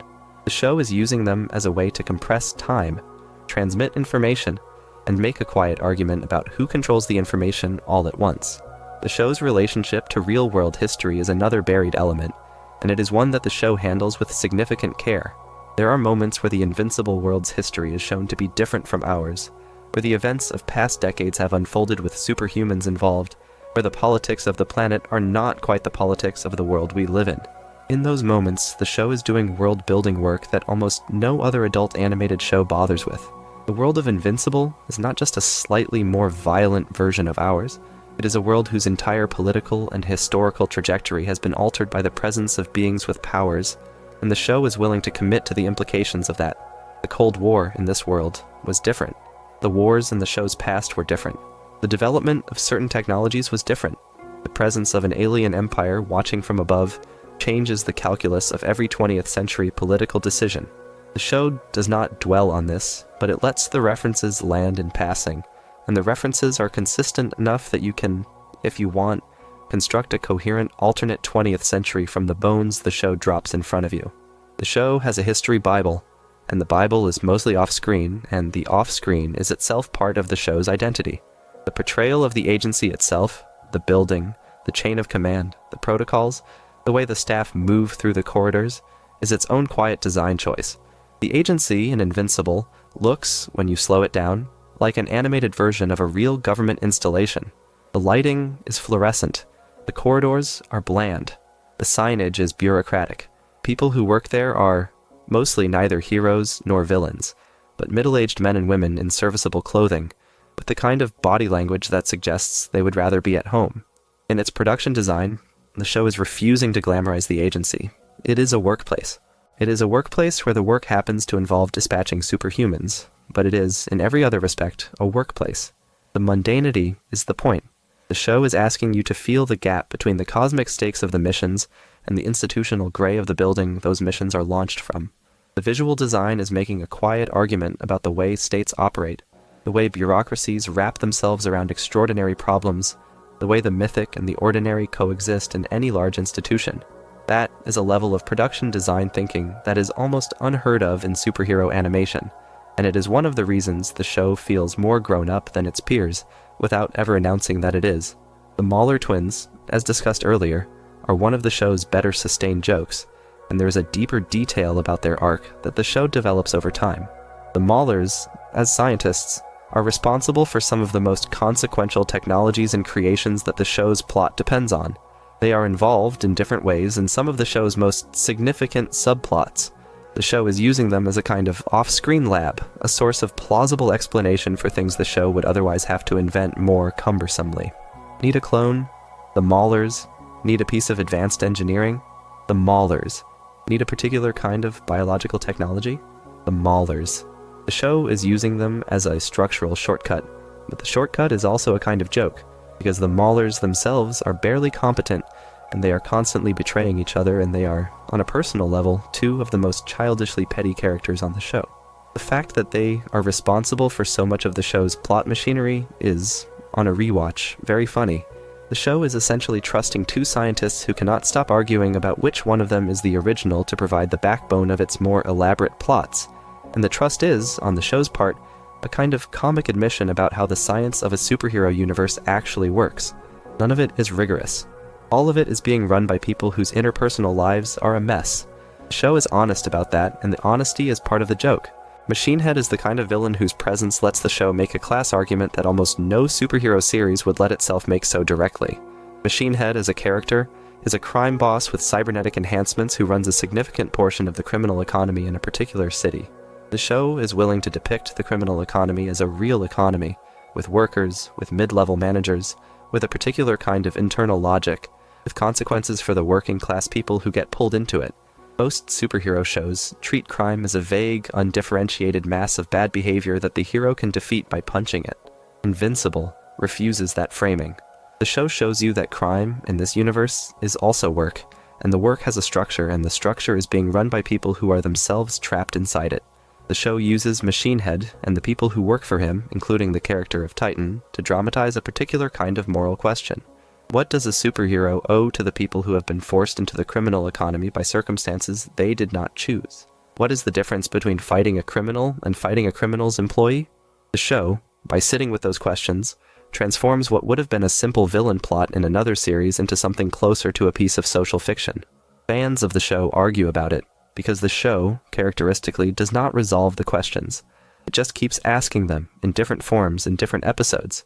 Titan, as we have already touched on, is the character through whom these questions take their sharpest form, and his arc is the way the show is willing to follow his story long after a more conventional series would have closed the file on him.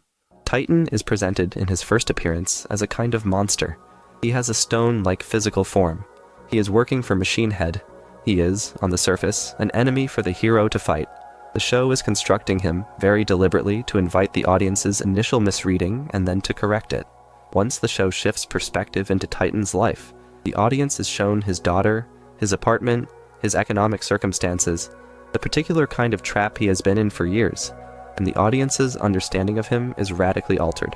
The show does not pretend that he has never done anything wrong. It simply asks you to see what wrongs the world has done to him in turn. The performance, voiced by Mahershala Ali, is doing a great deal of the work in this transformation. The way he reads the lines that establish Titan as a father is markedly different from the way he reads the lines that establish Titan as an enforcer. The animation team is helping by adjusting the way Titan is drawn in domestic scenes. The stone of his body looks softer in his apartment. The line work around his face is more open when he is talking to his daughter. Character is the same character, but the show is letting him be the kind of person that the genre rarely lets people in his position be. Titan is one of the most generous portrayals of a so-called villain that contemporary superhero fiction has produced, and the show is willing to extend that generosity without ever suggesting that his choices are simply forgiven.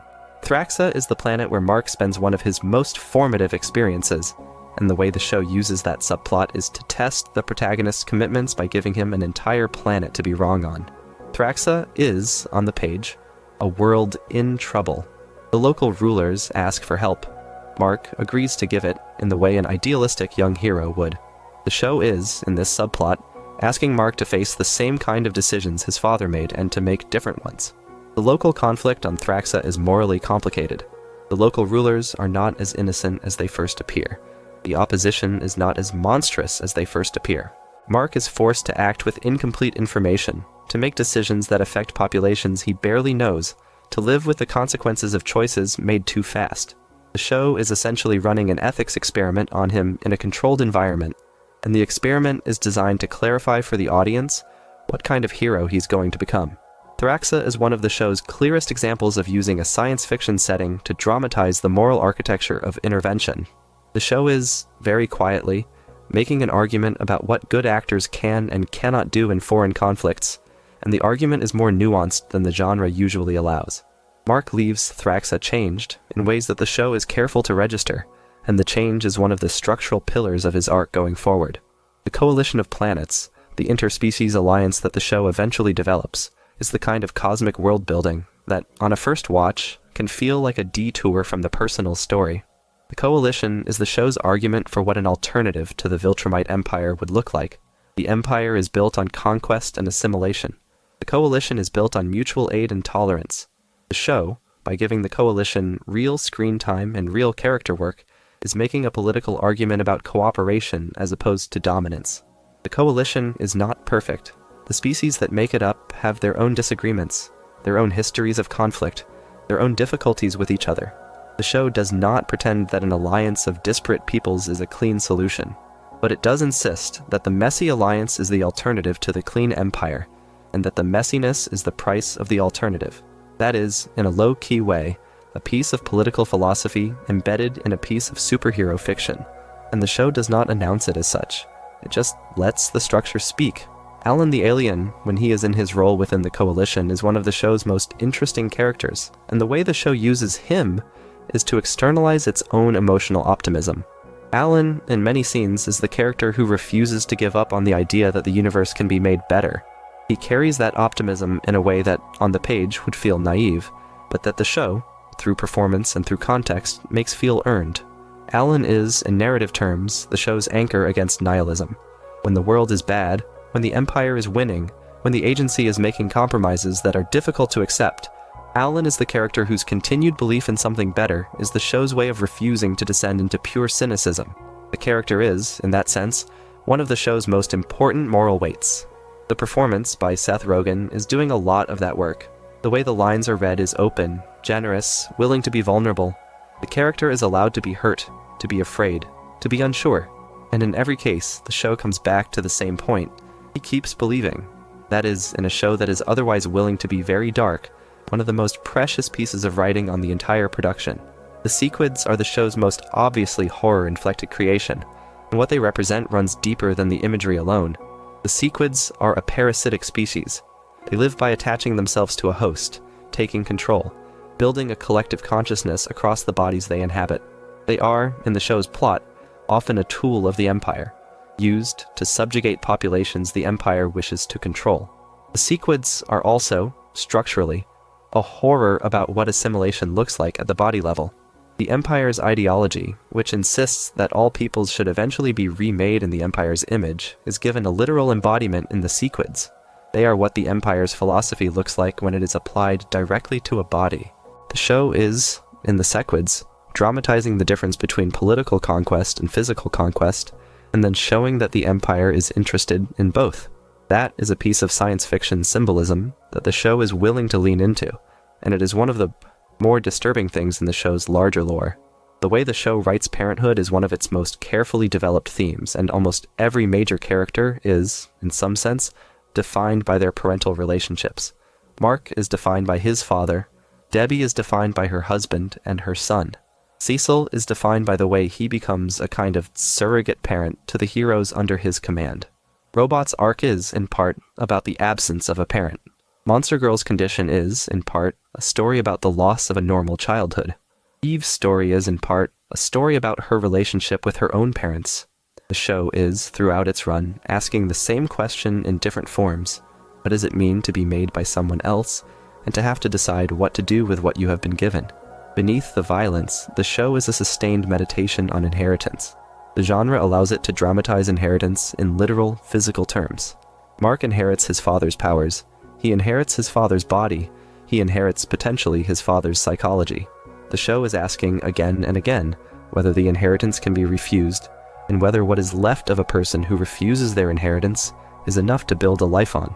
This is fundamentally the show's central question, and almost every subplot is a version of it in different colors. Debbie's storyline, including her struggles in the wake of what she learns about her husband, is one of the show's quieter accomplishments, and it is also one of the things that the show is willing to handle with notable honesty.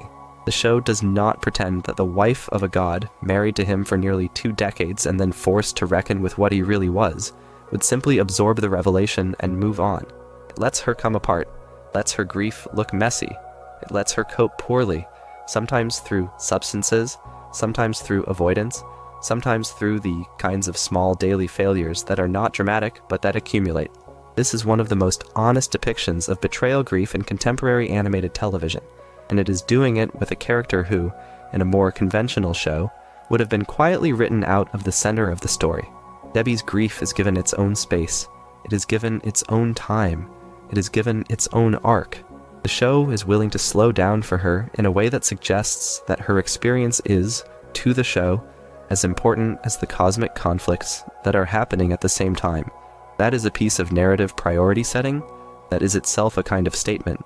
The show is saying, by giving her this much screen time, that the cost of the father's actions is not just a galactic cost, it is also a household cost, and the household cost is real. The relationship between Mark and Eve is one of the show's longest game stories, and what the show is doing with it is letting it develop at a speed that is closer to real time than to dramatic time. Mark and Eve do not, in the early seasons, become a romantic couple. They are friends. They are colleagues. They are people who are present for each other during some of the hardest moments of their respective lives. The show is willing to let those moments accumulate without forcing the relationship into a romantic register too early, and the willingness is itself worth pausing on. Most superhero shows that have a male lead and a female lead in a comparable position would resolve the relationship within the first season. Invincible refuses. The show lets the friendship be a friendship for years, lets the shared experiences build into a kind of intimacy that does not depend on declaration, and then, only when the characters themselves are ready for it, allows the relationship to step into a new shape. The slow pacing is the show telling you something about how relationships actually form, in a way that the genre rarely admits. Real intimacy is not built in episodes, it is built in seasons, and sometimes in years. The show is willing to take the time, and the audience is rewarded for taking it with them. Eve's depression is one of the show's most carefully handled subplots, and by letting her be depressed, the show is making a quiet argument about the limits of power. Eve is, by raw capability, one of the most powerful characters in the universe. She can rearrange matter. She can heal almost any wound. She can, on the edge of her abilities, do things that no other character on the show can do. And the show insists, throughout her arc, that none of this protects her from a fundamental weight of feeling. Through Eve, the show is refusing the genre's standard equation of power with agency. Power, in Invincible, does not solve emotional problems. It often deepens them because it makes you responsible for outcomes you cannot control. Eve's depression is the show's way of saying that no amount of capability is sufficient against the kinds of feelings that come from being conscious in a hard world. That is a piece of writing that most adult animation does not attempt, and the show attempts it with one of its most powerful characters specifically so that the argument cannot be dismissed. William's role in the show is, on the surface, that of the supportive friend, the audience surrogate, the person to whom Mark can explain things. The show is using him as one of its most important moral compasses. William is the character who tends to say, in plain terms, what other characters dance around. He is willing to ask Mark direct questions about ethics, about choices, about behavior. The show is, through William, externalizing the conscience that Mark sometimes loses. When Mark drifts toward a decision that the show wants the audience to recognize as wrong, William is often the character who says, quietly, that it is wrong. He does not lecture. He does not insist. He just says it in a sentence and then he sits with the consequences. The show is using him as a moral check that does not depend on power. He has no abilities. He is not in the agency. He is, in a literal sense, a college student who happens to have a friend who can fly. And yet he is, throughout the show, one of the most reliable indicators of which choices the show wants you to weigh more heavily. The moral weight of the show often runs through its least powerful character, and that is, in itself, an argument about where moral weight should live. The way Mark's costume changes across the show is itself a kind of visual record. The original suit, the yellow and blue, is the suit that his father makes for him. It is, in narrative terms, a costume his father chose. As the show progresses, the suit changes in ways that marks distance from his father. There are seasons where the color palette of the suit darkens. There are stretches where the suit is, in damage and in dirt, a record of fights that came before.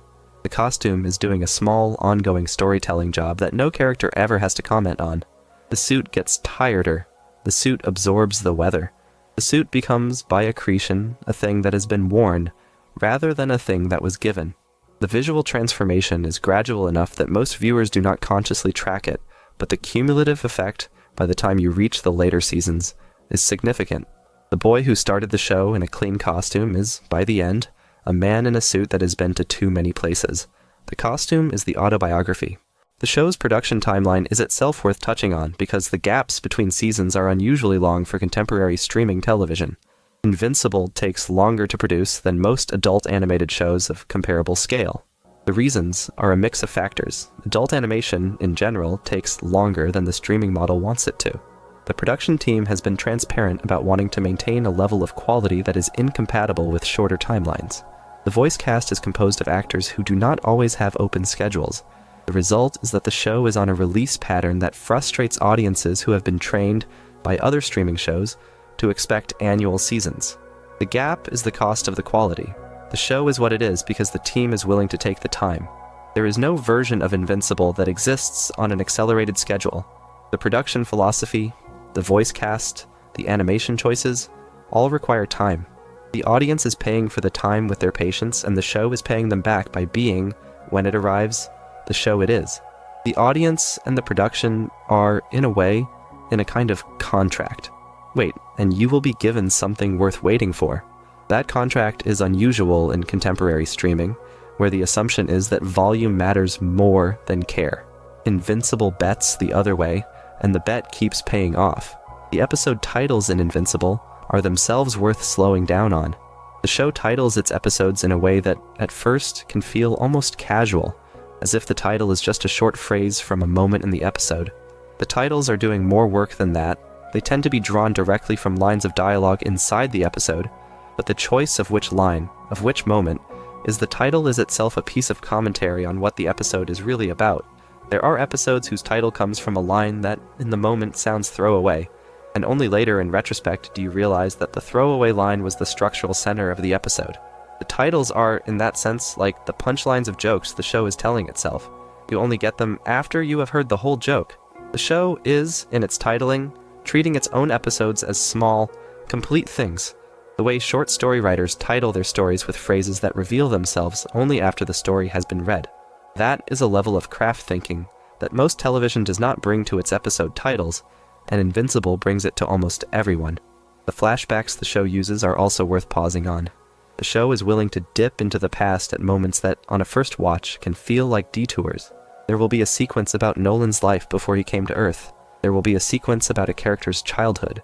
There will be a sequence about a side character's parents. The flashbacks are not detours. They are the show doing exposition through immersion in a way that explanation could not accomplish. The flashbacks are, in many cases, the only way to communicate the moral weight that a character is carrying in the present. The show could, in theory, have those characters explain themselves in conversation. It chooses, instead, to show their past directly. That is a more expensive choice in production terms. Flashbacks require new sets, new costumes, sometimes new character designs. The fact that the show is willing to spend the production budget on those sequences is itself a fact about what the show values. It values context over economy. It would rather show you slowly than tell you quickly. That is a piece of artistic philosophy that the show holds across its entire run, and the consistency of the philosophy is part of what makes the show feel coherent across multiple seasons. The show's relationship to its own deaths is one of the most discussed elements among fans, and the way the show kills people is in the pacing of it. The show kills characters, sometimes major ones in moments that feel sudden, ugly, and uneven. The deaths do not follow a dramatic arc. They do not happen at convenient moments. They do not give characters the chance to deliver final speeches. The show is, in those moments, refusing the genre's standard contract with the audience. In most superhero fiction, a character's death is structured for emotional payoff. The character gets a moment. The audience gets a goodbye. The story closes one chapter and opens another. Invincible refuses that structure. The deaths in the show are often mid-sentence. They are off-center. They happen in moments that, in retrospect, the audience did not realize were going to be that moment. The show is asserting, again and again, that violence in the real world does not arrive on cue. It arrives in the middle of conversations, in the middle of plans, in the middle of relationships. The show is willing to model that uncomfortable truth, and the willingness is one of the reasons the show feels different from other superhero fiction. The same refusal extends to the survivors. The characters who live through these deaths are not given the standard genre arc of grief, recovery, and renewed purpose. They are given grief that does not resolve, recovery that is partial, purpose that comes and goes. The show is, in its long-term writing of its survivors, doing a kind of accumulated grief portraiture that is not common in the genre. The losses pile up. The characters do not forget. The losses sit in the way they speak to each other, in the way they hold themselves, in the way they react to new threats. The show is, in those accumulated griefs, building a kind of weight that the audience can feel even when the show is not, in any given moment, focused on it. The characters carry their losses with them. The show carries those losses with the characters. That is, again, a level of long-form writing that the genre rarely commits to, and the fact that Invincible commits to it is part of what gives the show its particular gravity. The way the show stages its dialogue scenes is, on a close watch, one of its most overlooked craft elements, and there is a quiet visual choice about how it handles conversation that distinguishes it from almost every other animated show. When two characters are talking, the show is willing to hold on faces for unusually long periods. The camera does not cut every 2 lines. The camera will sit on a face in stillness for the length of a difficult sentence, letting the audience read the small adjustments in expression that the animation team has built into the moment. This is a deliberate choice that the show is making against the dominant convention of contemporary television, which tends to cut quickly to maintain energy. Invincible is willing to be still. It is willing to let the air settle in a scene. It is willing to make the viewer wait for the next line. The result is that the dialogue, when it lands harder. The viewer has been given the time to absorb each beat. The animation has been given the time to do its quiet work. The performance has been given the time to breathe. That is a piece of pacing that the show inherits, in part, from the comic, where a single panel can hold the reader's attention for as long as the reader wants to look. The show is translating that comic stillness into animated television, and the translation works because the team is willing to commit to it.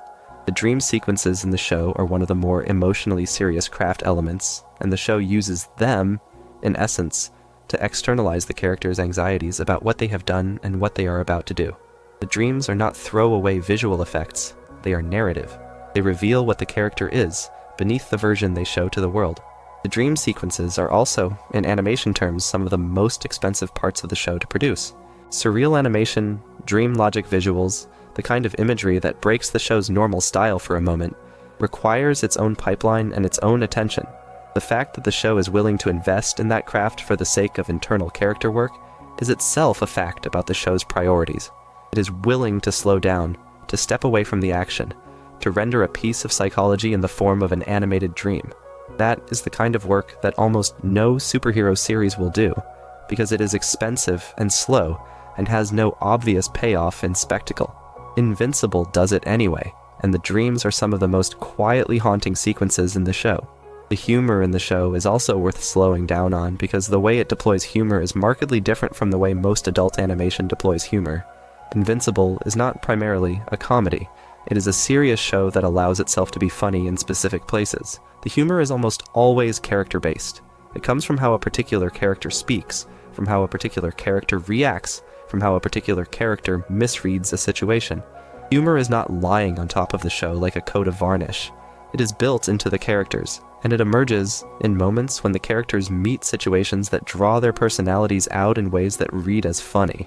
This allows the show to be funny without ever undercutting its seriousness. The humor does not pull you out of the show's emotional commitments.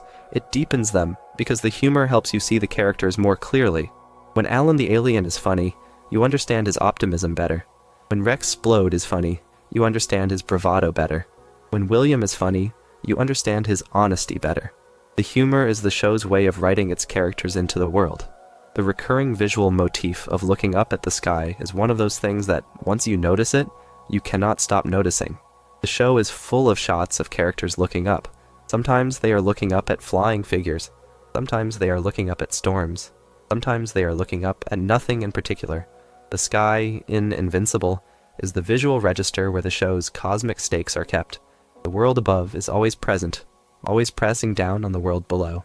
The characters who can fly belong to the sky. The characters who cannot fly are always, in some sense, beneath the sky. The shot of a character looking up is, throughout the show, a kind of acknowledgement of the cosmic order that they did not consent to. They are being looked at by powers larger than they are, and the show is willing to remind you of that fact at moments that, on the surface, do not require it. The upward gaze is the show's most consistent visual signature, and it is doing constant background work to remind the audience that the world the characters live in is not really their world. The way Mark's body language changes across the show is the kind of detail that animation can do better than live action, because the animation team has complete control over the smallest movements of a character's body. Mark's posture in the first season is the posture of a teenager who is still adjusting to how to occupy his body. He stands slightly stooped. He moves with a particular hesitation. He often looks like he is unsure whether he is welcome in the room. As the show progresses, His posture changes, he stands taller, he moves with more directness, he occupies space differently. The animation team is doing the work of growing him up in tiny increments, and the work is small enough that you do not consciously notice it. But by the time you reach a later season, the character is, physically, a different person. He has been animated into adulthood. The show is, in his body language, doing the work that a live-action coming-of-age story does over real years. The animators are essentially aging him in front of you, in fractions of an inch and degrees of posture, and the cumulative effect is one of the show's most quietly powerful pieces of character work. The way Mark talks differently to different characters is also part of the design, and the voice cast and the writing team are clearly coordinating around it. Mark speaks one way to William, who has known him since before the suit. He speaks another way to Eve, who knew him after. He speaks another way to Cecil, who employs him. He speaks another way to his father, who made him. He speaks another way to his mother, who raised him. Each of these registers is consistent across episodes. The show is doing the small relational writing that real people do, where the version of you that talks to your best friend is not the version of you that talks to your boss. The fact that the show takes the trouble to maintain those registers, to write each one consistently, to ask the voice actor to perform them differently, is a piece of writing craft that most television does not bother with. The result is that Mark, as a character, has more dimensions than a single line read could give him. He is not a single performance. He is a collection of relational performances, each tuned to the person he is with, and the way they fit together is, in itself, his character. The smaller, recurring villains in the show, the ones who come back, who do not get the central focus of an entire arc but who are present across multiple seasons, are themselves worth touching on. Doc Seismic, for example, the seismic villain whose powers reshape the ground, is the kind of antagonist who, in a more conventional series, would have been defeated in a single appearance and dropped. The show keeps him. He returns. He keeps trying. The Lizard League, the team of reptilian-themed villains who are mostly comic relief, returns in different forms across multiple episodes. The show is, by maintaining its lower-tier villains across long stretches of its run, giving the universe a kind of texture that the show would otherwise lack. Real cities do not have a single villain who shows up once and never returns. Real cities have a rotating cast of small troubles, some of which keep coming back. The show models that by allowing its smaller villains to persist. The persistence is also often comic. The Lizard League, every time they return, are slightly less competent than they were the last time. The show is making a small joke about how, in a world full of more dangerous threats, the ordinary criminals look more and more pathetic. The persistence of the small villains is itself a kind of world building. The world keeps producing trouble, in shapes that are funny and shapes that are serious, and the show is willing to hold the whole spectrum. The way the show wraps a season is another thing worth dwelling on. Most television seasons end with a cliffhanger, a resolution, or a combination of the two. Invincible ends seasons with what could be called moral suspensions. The plot is, in most cases, advanced. The character work is, in most cases, deepened. But the moral questions the season has been asking are usually left unresolved. The viewer is not given the comfort of a clear answer. They are left to sit with the ambiguity until the next season comes. The show is willing to bet that the audience can hold ambiguity for the length of a long production gap. Most shows do not make that bet. Most shows resolve, because resolution is comfortable, and comfort retains the audience. Invincible insists on the discomfort. The audience is asked to live with the questions during the long wait between seasons. And the questions are, in many cases, harder questions than the genre is used to leaving open. The show is treating the audience as adults, which is a low bar to clear that most television does not bother to clear. D.A. Sinclair, the young scientist who creates the Reaniman, is a character whose arc is the way the show is willing to track him, long after a more conventional series would have closed his story. Sinclair is, in his early appearances, a kind of campus monster.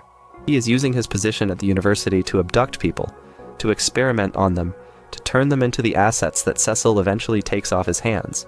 The show is, in his arc, asking what happens to a person whose worst self has been institutionalized. Sinclair is taken in by the agency. His skills are used. His work is continued under different management, with slightly different ethical paint applied to the same fundamental procedures. The show is asking, in his story, whether a person can be redeemed by being taken inside the system that benefits from the worst things he has done. The answer the show offers is more uncomfortable than the audience often wants. Sinclair, by the time he has spent a stretch inside the agency, is not exactly redeemed, but he is also not exactly punished. He is incorporated. The show is, through him, making one of its most direct arguments about how institutions absorb the people they should have stopped and use them for purposes that are, on close examination, only marginally better than the purposes the people were already pursuing on their own.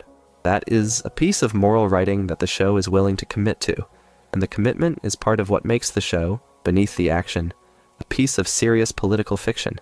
There is a particular way the show handles its dead, which itself runs through the whole production, because the dead are not always allowed to leave the story. The show is willing to bring characters back in flashbacks, in dreams, in the memory of the living, in the form of images glimpsed in the background of other scenes. The dead, in Invincible, continue to haunt the living. The show is, in this haunting, refusing to let the audience forget the cost of the show's violence. Most genre fiction treats death as a beat, after which the story moves on. The show treats death as a presence that the living have to keep carrying. The show is, in essence, building a kind of memorial into its own structure. The dead are not gone. They are just not at the front of the frame anymore. They keep returning, in moments that are not always required by the plot, because the show is committed to the idea that the dead deserve to keep being remembered. That is, again, a piece of moral writing that the genre rarely produces, and it is one of the reasons the show feels emotionally heavier than its peers. There is also a quieter tribute the show pays to the comics artists that goes beyond the panel-for-panel recreations mentioned earlier. The original Invincible comic was drawn primarily by a small set of artists whose visual sensibilities defined the look of the property for nearly 2 decades. The show, by hiring an animation team that is willing to ground its style in the original art, is paying a kind of structural tribute to those artists. The character designs in the show are, in their broad lines, the designs from the comic. The color choices, the costume details, the way faces are drawn, all stay close to the source. This is a decision that other adaptations could have made but did not. Many comic adaptations on screen rework the character designs significantly, sometimes for technical reasons, sometimes for branding reasons. Invincible refuses to do that. The characters look, when you see them in the show, like the characters from the comic. The visual continuity is itself a love letter to the people who drew them in the first place. The show is, in its visual identity, refusing to claim ownership of the property in a way that would erase the contributions of the original artists. The credit they get in the way the show looks is real credit. The way the show handles its quietest characters is one of its most overlooked accomplishments. There are characters in Invincible whose presence is small, whose lines are few, whose screen time is brief, and the show is, nonetheless, careful with them. They are written with the same level of attention as the larger characters. They are voiced by actors who are clearly being asked to do real work. They are drawn with the same care. The show does not have throwaway characters. The fact that some characters are smaller than others does not mean they are treated as less important within their own moments. Every scene a smaller character is in is written as if it matters, because it does matter to the person who is in it. The show is, in this way, modeling a kind of democratic narrative ethics. The story is not just the story of the main character. It is the story of everyone the main character touches. Most television operates with a fairly steep hierarchy of attention. Invincible flattens that hierarchy in small ways throughout its run. The minor characters are real people. The show keeps insisting on that even when it does not have to. The way the show treats Earth itself as a setting is one of its most consistent design choices. Earth, in Invincible, is not a backdrop. It is not a generic city interior or a generic suburb. It is, in its small details, recognizably the world the audience lives in. The houses look like houses. The streets look like streets. The interiors of the apartments look like the interiors of actual apartments, with the kind of clutter and imperfection that actual interiors have. By rendering Earth with this kind of specificity, the show is making the cosmic stakes feel more pointed than they otherwise would. The world the characters are protecting is not an abstraction. It is a specific, recognizable place. When the violence comes, it lands in a kitchen that looks like a kitchen, in a street that looks like a street, in a city that looks like a city the audience could plausibly live in. The specificity is the cost. The audience cannot dismiss the destruction as happening to a fictional set. The destruction looks like it is happening to a real place. That is the show's argument in production design for why the violence should matter. It matters because the place it touches is recognizable. The way the show closes individual episodes, distinct from the way it closes seasons, is worth touching on. Episodes in Invincible tend to end on what could be called settled silences. The action is over, the reveal has landed, and the camera will hold for a beat on a face or a setting or a small object before the credits roll. The show is, in those final beats, asking the viewer to sit with what they have just been shown. There is no music sting. There is no rapid cut to the next thing. There is a settled stillness in which the viewer is alone with the episode for a moment. That stillness is the show's way of treating each episode as a complete experience, not as a single beat in a binge. The show is, in its own way, resisting the binge logic of streaming television. It is asking you to stop between episodes and to feel what just happened. Whether you obey that request or not, the show keeps making it. The final truth about Invincible, the one that is the hardest to articulate but the easiest to feel, is that the show is fundamentally about its own author's relationship to storytelling. Robert Kirkman has spent his entire career writing about people in extremely violent circumstances, and the way he writes about them has changed. Across the years he has been doing it. The Invincible comic in its earliest issues was a younger writer's work. It was sometimes glib about the violence. It was sometimes facile about the relationships. It was sometimes more interested in the surface of the genre than in its depths. The show is, in many ways, the work of the older writer revisiting the younger writer's material with a different set of eyes. You can feel that revision in the show. There are choices the show makes that the comic did not. There are tones the show carries that the comic did not. There are silences the show holds that the comic was too busy to hold. The show is, in its accumulated craft, a kind of self-correction. The writer is, in the form of an animated adaptation, telling the same story again, with the lessons of the intervening years applied to it. That is rare. That is, in fact, almost without precedent in major superhero adaptation. Most adaptations are made by people who came to the material from the outside. This adaptation is being made by the person who made the material in the first place, and who, in the years between, has learned how to do it better. The show is, in that sense, not just a translation. It is a kind of conversation between the writer and his younger self, conducted in animation, in front of an audience who can listen if they want to. That conversation is, in the end, the deepest thing about Invincible. The show is, in its structure, a remarkable piece of contemporary animation. The show is, in its content, one of the more morally serious pieces of superhero fiction currently on the air. But the show is, beneath all of that, a kind of long-form artistic act of revision, in which an established writer is given the chance to remake his own earlier work with the benefit of time. The audience gets to watch the older writer's instincts replace, in real time, the younger writer's instincts. This is what gives the show its particular weight. The hands behind it have done this story before, and they are doing it again on different terms, and the difference is what you feel when you watch it. Almost no other show currently on the air offers that experience.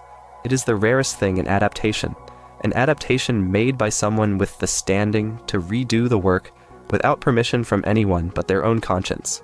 There is one last category worth a long look before we close out, and it is the one that most fans of the show point to when they want to argue that Invincible is doing something that other adult animation is not.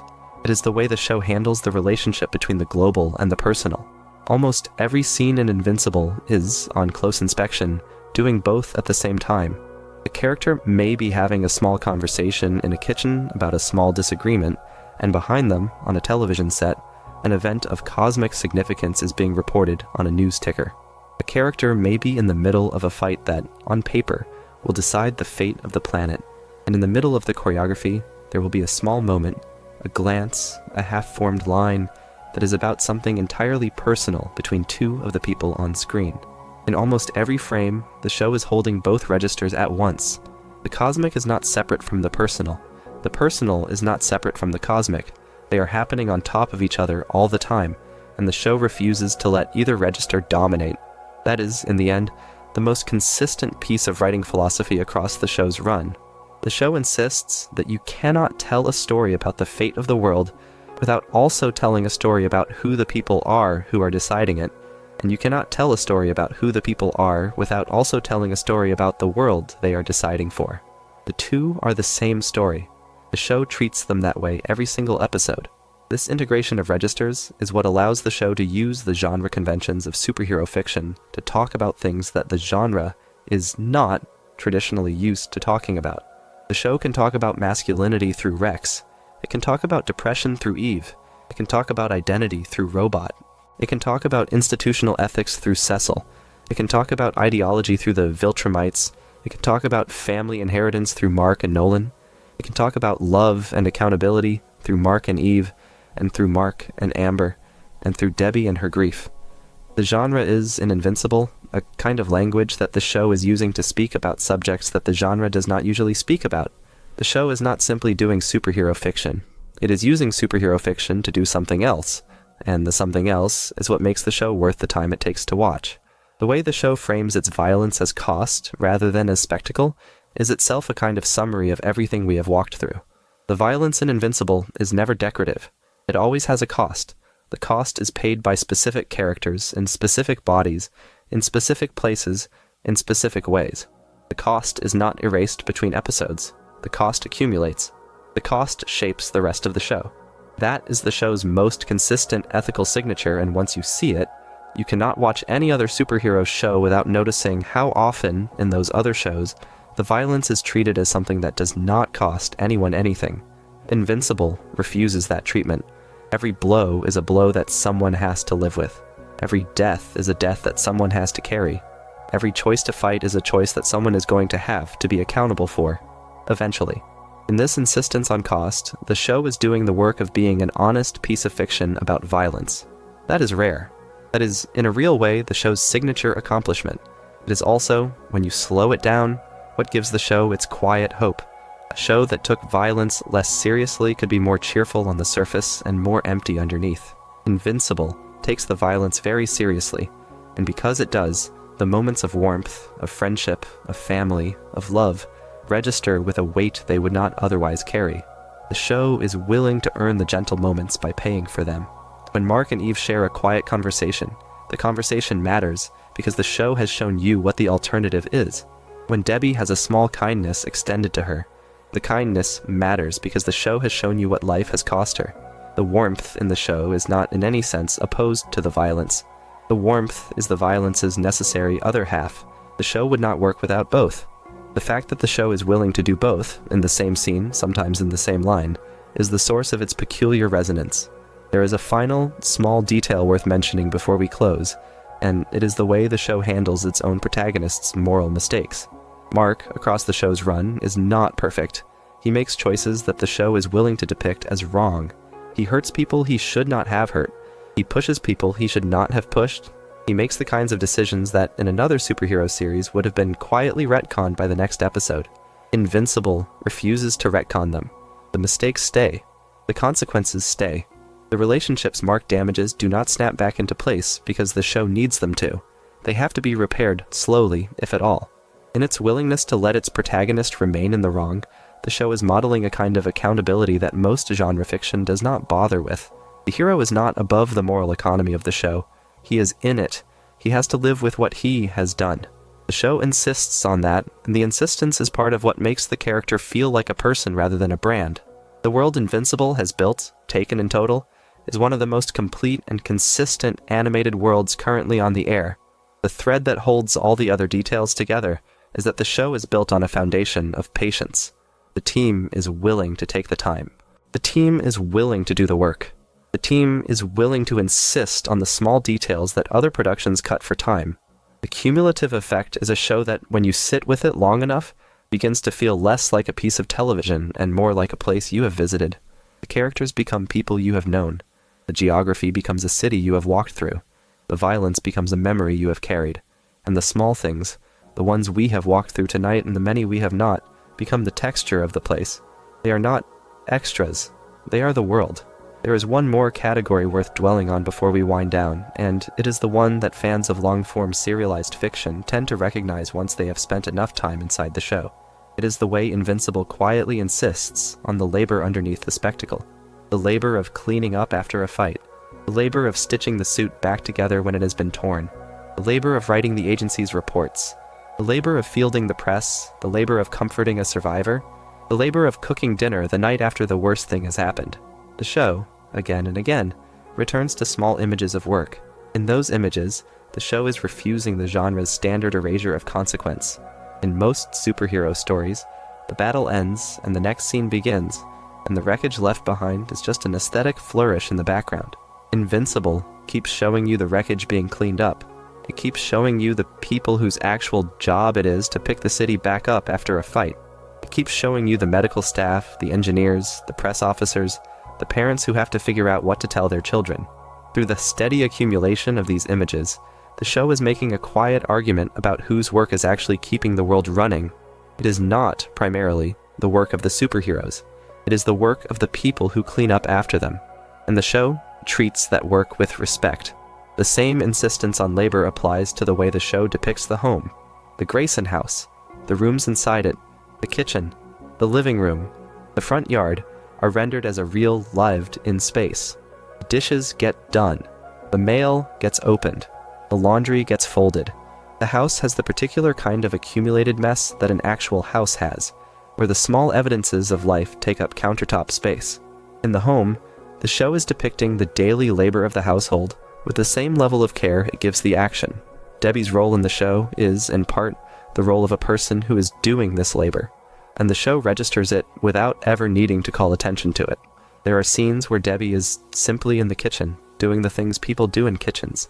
The animation team is drawing those scenes with affection. The show is willing to make space for the small, unspectacular acts of maintenance that hold an actual life together, and by making space for them, the show is asserting that these acts matter. The show's relationship to time is the last thing worth touching on, because it is the one that pulls together almost everything we have walked through tonight. The show, at every level of its construction, is willing to take its time. The dialogue takes its time. The animation takes its time. The action takes its time. The reveals take their time. The character work takes its time. The seasons take their time. The production itself takes its time.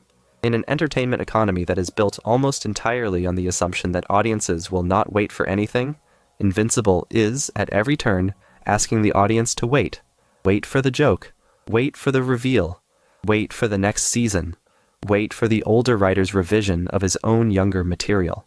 In its willingness to slow down, the show is treating the audience as the kind of audience that can be slowed down with. That is a bet the production keeps making. The bet is one of the reasons the show is what it is. And the bet, by now, after several years of release, has clearly been won. The audience has waited. The audience has come back. The audience has been willing to let the show be what it wants to be. This is, in a real sense, a small cultural accomplishment. A show that insists on patience in a culture that does not value it has earned the patience anyway. That is rare. That is, in its own way, hopeful. By now, we have walked through dozens of small things. The blood on the title card. The voice cast that reads like a love letter. The animation that ages its protagonist in fractions of an inch. The music that withholds the cue. The needle drops that work against the imagery. The color palette that darkens with the years. The dream sequences that externalize psychology. The flashbacks that immerse rather than explain. The dead who never quite leave. The labor underneath the spectacle. The home where the dishes get done. The home, the agency, the city, the planet, the empire, the universe, all of it built on the same patient foundation, all of it doing the same work, all of it, in the end, refusing to let the audience get away with the easy version of the story. Invincible is, when you read it carefully, a show that asks more of its viewer than the genre usually does.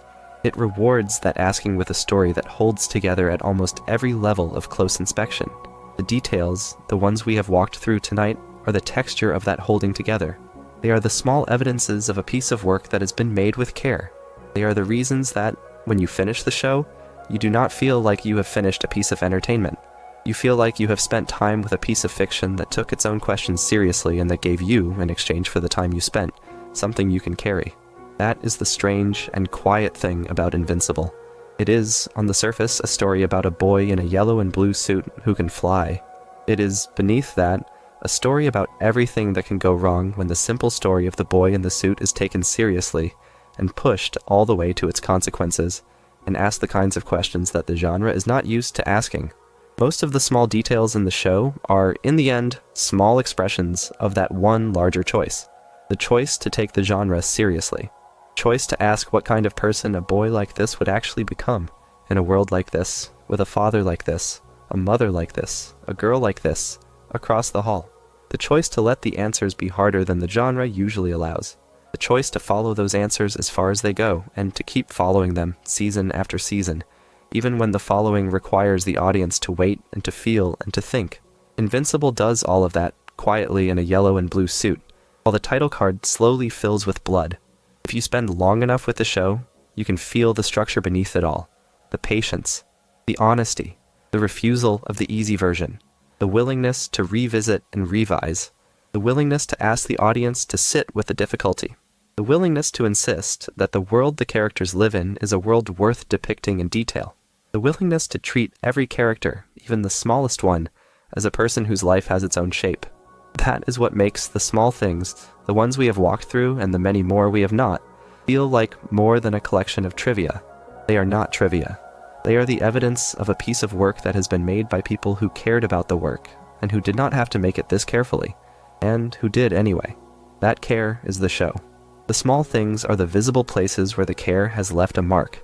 There is a particular kind of show that, once you have spent enough time with it, begins to feel less like a piece of media and more like a kind of long companion. Invincible has, for an unusually large number of viewers, become that kind of show. Part of it is the patience we have walked through tonight. Part of it is the willingness to take the genre's most damaging moments seriously, to let them carry the weight they deserve. Part of it is the love that the production has, visibly, for the original work. Part of it is the way the show treats its audience as adults capable of holding moral complications without easy resolutions. Part of it is, simply, the years. The show has been on the air long enough now that a generation of viewers has grown up alongside it, has watched Mark take the hits, has watched Debbie hold the household together, has watched Eve fight the depression that her power could not fix, has watched the world keep needing to be saved by people who themselves were never quite saved. The place Invincible holds in the larger landscape of contemporary animation is, in its quiet way, a kind of corrective. For most of the past few decades, adult animation in the West has been understood, mostly as either a vehicle for comedy or as a more violent extension of the action genre.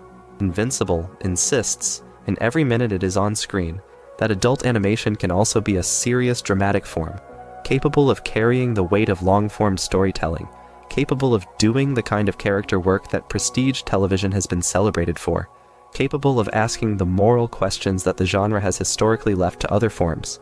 The show is, in that sense, an argument for the form itself. It is showing the audience and showing the industry what animation can do when it is given the time, the talent, the budget, and the patience it deserves. By existing, the show is expanding the territory that this kind of animation is allowed to occupy. That expansion is a small cultural event in itself. It matters. It will matter more in the years to come, as other shows are made by people who watched Invincible and learned from it what was possible. For now, though, it sits where it sits. A boy in a yellow and blue suit, a father who could not stop loving the wrong people, a mother who refused to be erased, a friend who told the truth, a girl across the hall who deserved her own depression and her own salvation, an agency that was never going to be entirely on anyone's side, an empire that was always going to come knocking, a world that somehow kept being worth saving. The show has held all of those threads, carefully across years of release, and it has not yet dropped a single one of them. The small things are the visible places where you can see the holding. The rest of it is the whole long story, which keeps unfolding, one season at a time, with the patience of a writer who has done it before, and knows what it costs to do it right. So that is the walk for tonight. The slow tour of the small things Invincible has been hiding in plain sight. The title card, and the voice cast, and the music, and the color, and the body language, and the labor, and the love. There is more, of course. There is always more. A show this carefully made does not give up all its quiet details in a single sitting, but this is a start. This is the kind of look that the show rewards, if you give it the time. And if you give it the time, you will come away with more than a list of trivia. You will come away with a sense of a piece of work that was made by people who cared, in a moment that is not, in general, very kind to that kind of care. That is something worth holding on to on a night like this, with the lights down and the sound low and the world a long way away. Thank you for spending the time with us. Thank you for being the kind of viewer that a show like this is made for. Thank you for being awake long enough to hear the small things, and for being willing to sleep on them after. If you enjoyed the video, make sure to subscribe, and I'll see you in the next one.